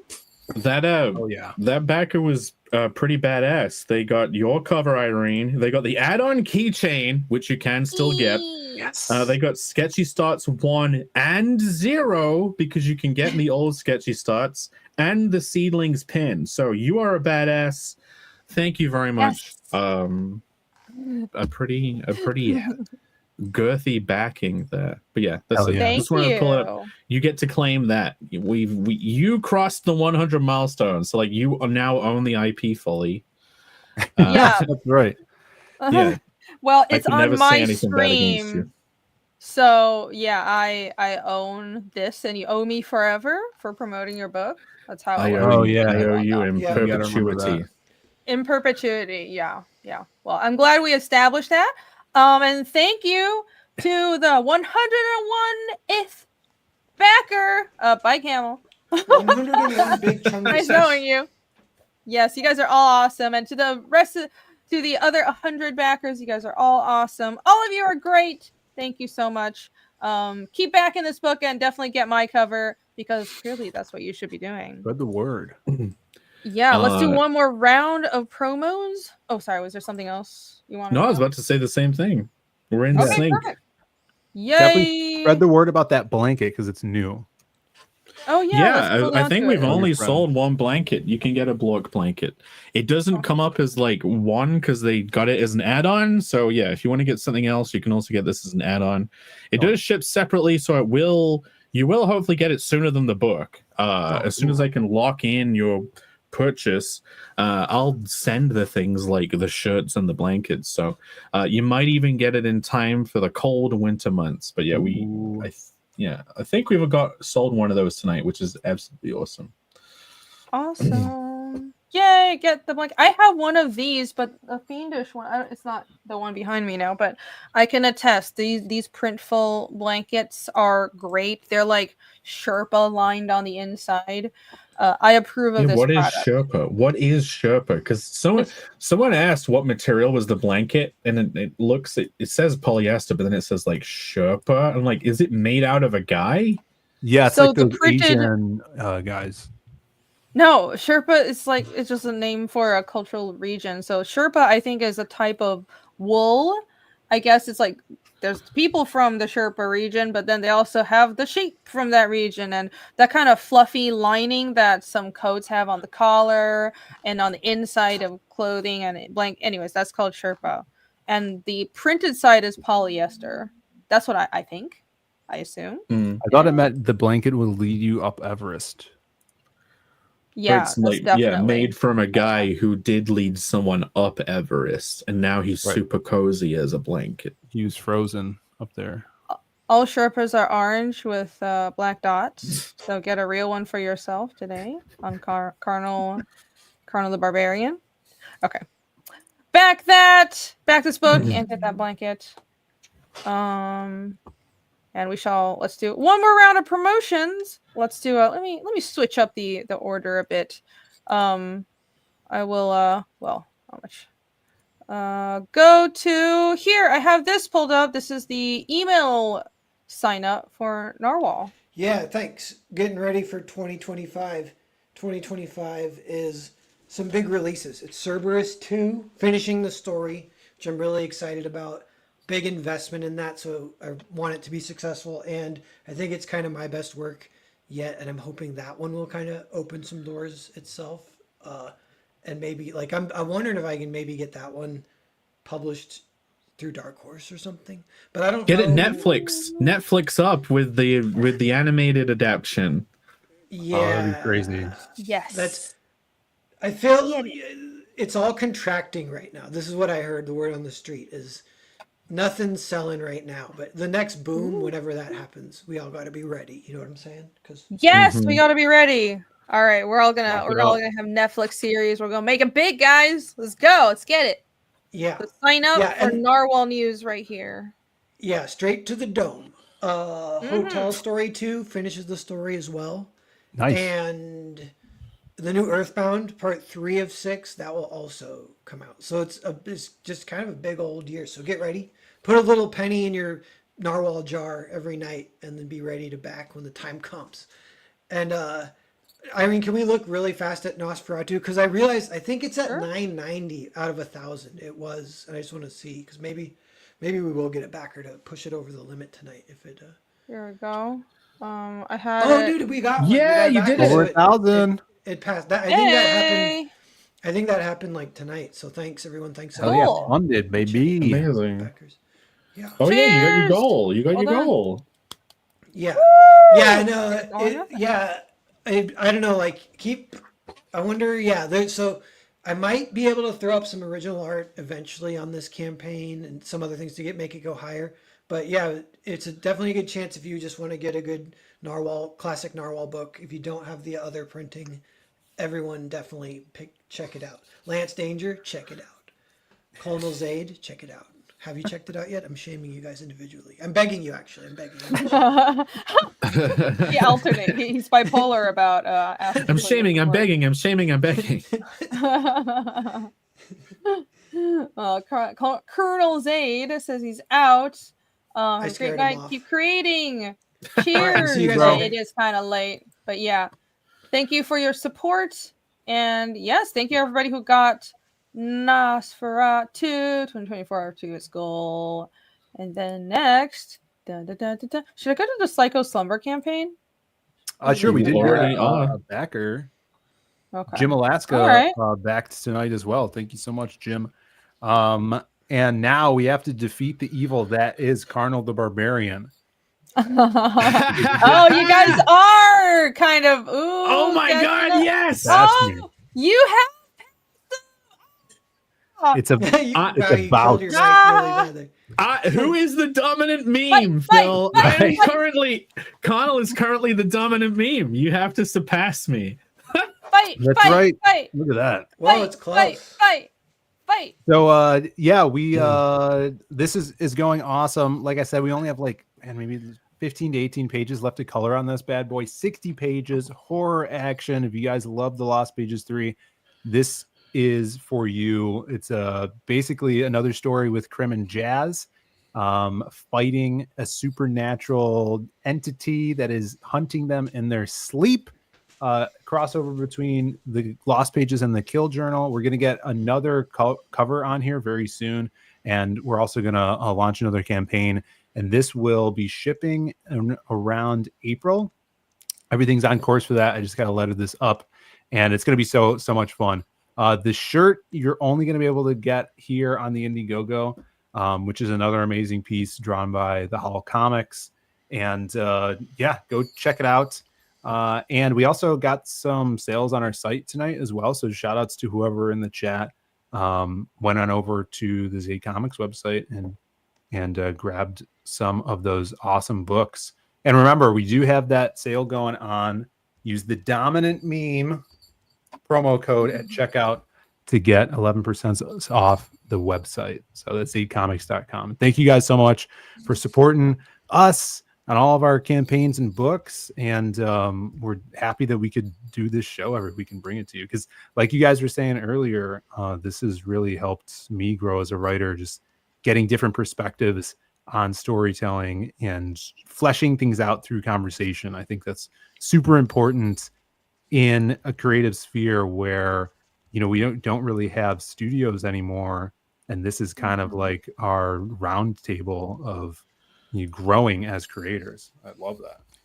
Yeah, honestly, part of growing as a creator is just having the right group, having people that you can talk freely to about stories and give you good feedback, and that you can bounce ideas off of, which is not just any person.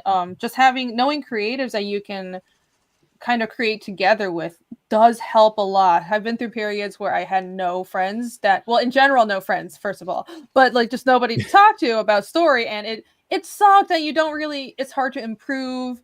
It's not like drawing, drawing, you just draw more and you improve. With writing, you kind of it helps to have a second opinion. So yeah, this is great. I love this learning together kind of thing that we've got here. And hopefully we have helped people watching realize a few things about writing as well in comics.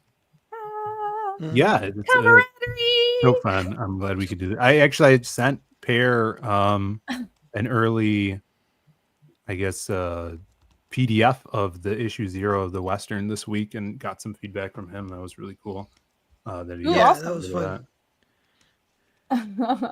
You wanted to bully me and say that I still have no friends? Oh, it's fine. I'll say, I have friends here, right? No. So now to me, last but not least, I have no friends, so you should read my comic and help me get some views and make me feel better. I want to shout out Global Comics that, like I said earlier, before we're all on this site. CARNAL will be on there as well, and I think Pear and Phil already have their comics on here. It's a digital comics reading platform that's really good. It's not super low resolution like webtoons, and actually looks good. And I love their service too, because check it out, you can link to the website, and if you have an active crowdfunding campaign, you can link to the crowdfunding campaign as well. So I really enjoy it. Here I can click through chapter 2, and yes, mature content. There's no weird stuff here at first anyways. So this is their panel to panel, I think that's, or in frame. I can never remember the name, but you can read it like this or just as like a 2-page spread. So anyways, really good service. So everyone check it out, and I'd appreciate a like on Fiendish. Fiendish on Global Comics, and also here's the website. If you go actually follow people on Global Comics, like all you guys have them, then you'll get a notification will come up. If you get the app, you'll get a notification when stuff gets released. Yeah. Which is really cool. Yep. So you won't miss out.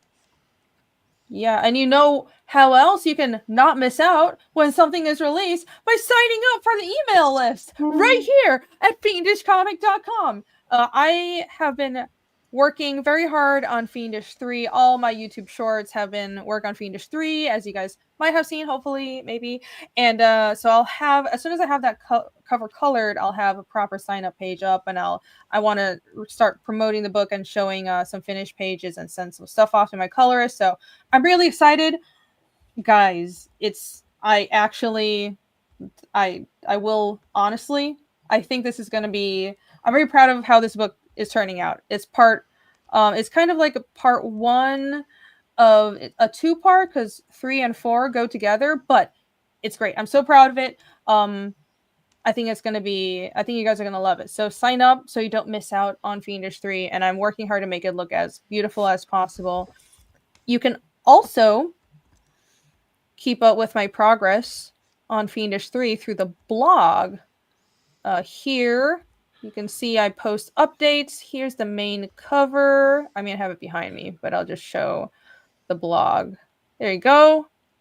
Those are the finished inks for the main campaign cover. I'm looking forward to seeing what it's like when you've colored that. That's going to be great. Oh, I'm so excited. I did a color mock-up. I might change it, but yeah, hopefully it'll be good. I don't fuck up the colors. And there's one of the opening pages the first spreads that I think turned out pretty well. So there you go. I am doing this book traditionally, so that is fun, and I'm hoping it'll add a different feel and a little more grunginess to the look of the book, make it feel a little more fantasy. I'm really excited to see what you guys will think. So yeah, fiendishcomic.com. Everything is right here. Go check it out. Fiendish 3 will be coming in, I'm aiming for like spring or early summer next year. So look out for an email about that. Yeah. Hell yeah. Keep you all posted. Woo!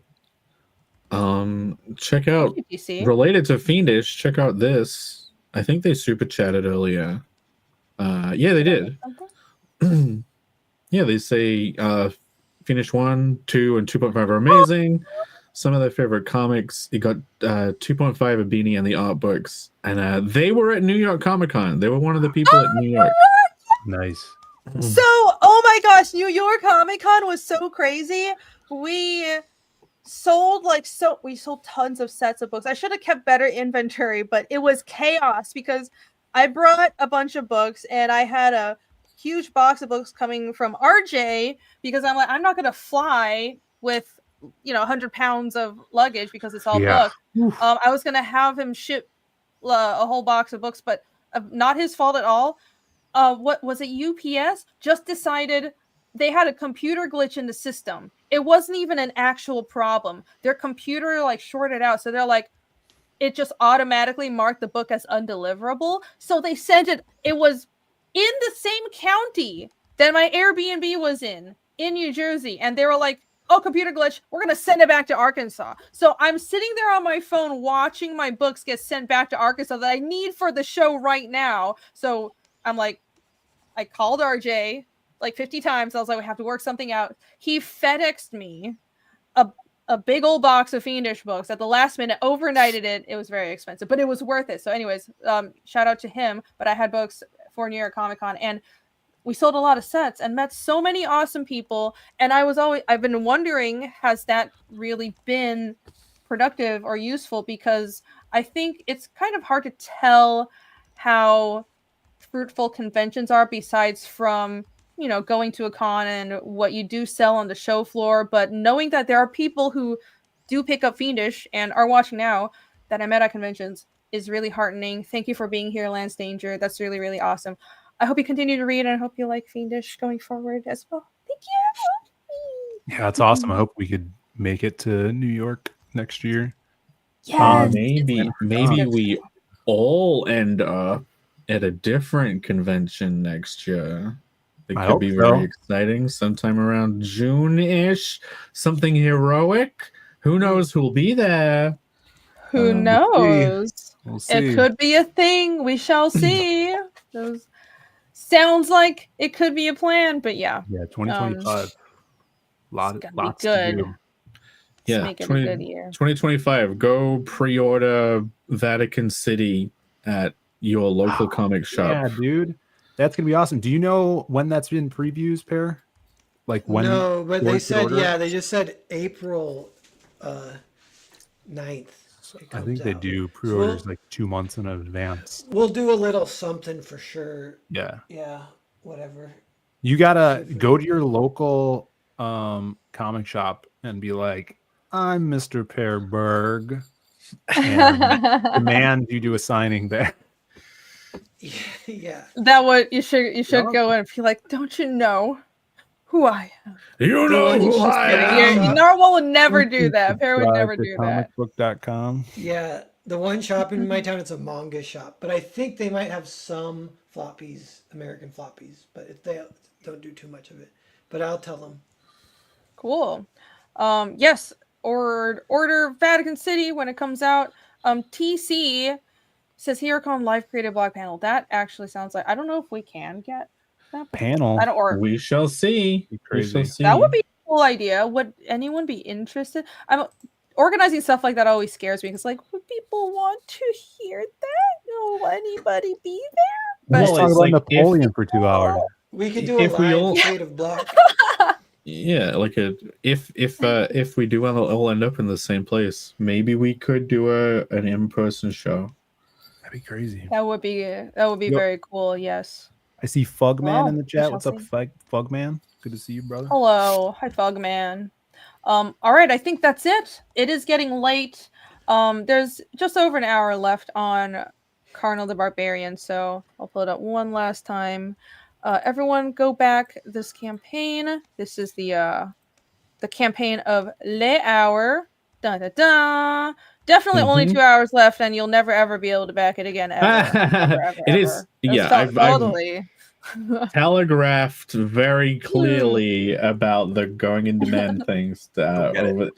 Even You I sent out a little mailing list thing today, and I was actually deliriously tired when I sent that out, and the whole email is like the games we play, the dances we dance, like the fact that a final day, the weird phenomena that a final day can come multiple times during a campaign. Like It sounds like a drunk person wrote it, but it's so funny it works. It's the Yeah. best. Go in your junk folder and dig out all the stupid CARNAL mailing list things I put out, because I try and have fun with them. But yeah, thank you to all the backers that backed tonight. I think we got like 6, and yeah, we broke the 100, and we're tiptoeing closer to the 8,000 goal. So yeah, thank you. Hell yeah! Oh, and one more thing. I'm never gonna stop. I'm gonna drag this on forever, but Michael Rushbrook's Dark Moon Saga has a sign up at darkmooncomic.com. I'm going to continue to promote this. Everyone go sign up for this. Michael Rushbrook is the artist for Fiendish 2.5. He did amazing work. Hopefully you guys have seen his work in Fiendish 2.5. So if you want to see more of that good stuff, and Dark Moon Saga's fantasy as well, his own original comic coming soon, go sign up, darkmooncomic.com. All right. Oh yeah. That is it. Is this the last show of the year, guys? Because if we're not doing one next week. I don't know. When's Christmas? Wednesday? Next week. Wednesday, yeah. Wednesday? Well, it's up to you guys. We could talk about it and announce it if we're gonna or not. But yeah, we'll see. I don't know if I'll be at a desk. Yeah. I'm not doing anything, but I'll be under the desk with how much I'll probably be drinking. But... Oh my lord! I'll get a whole barrel of eggnog and sit at home and drink it. Oh, nice. Jiggling his belly like a bowl full of jelly. Well, make sure you guys are following us on X to hear if we're doing it, and subscribe to all of our channels. See Comics, Narwhal Books, Hyper Wizards, and right here on Rini Draws. Tomorrow, I invite all you to come over to my channel. We're doing another giveaway, the 3rd Shell Bean giveaway this month. And that means if you guys win 2 in a row, you get the BBB, the big black bean. All right. We're giving that away if you guys happen to win 2. All right. So you began tomorrow. You began with brown. Then last week you had banana. That's right. I think you showed off a very bigger, blacker bean. What letter does the color begin with this week, Phil? I'm glad you asked. And I think you're going to like this one, this answer, Jake. The letter that the color begins with this week is B. Oh my God! Really? When you clearly planned ahead that all the colors would be B related, I didn't know you did that, and so when I asked what the first letter was, I didn't know it. Great. I'm looking forward to the rest of the B colors. So yeah, Burgundy could make it in. Yeah, it might be Burgundy, but tune in tomorrow. We got a new Ask Louie. We got a new bean giveaway. And, we were giving away free things for all you chatters. So make sure you're there. What is it? 7:30 Eastern on the Zaid Comics channel. We'll see you then. It's going to be good. All right. Coolios. I'll see. Next show will be on Phil's? Yeah, I think, creative blog whenever it happens. All right. I will play the outro and see you guys maybe next week, maybe in the New Year's. We will let you know. Thanks for joining. Good night. Merry Christmas. Merry Christmas. Bye. Bye. Bye. Bye. Bye.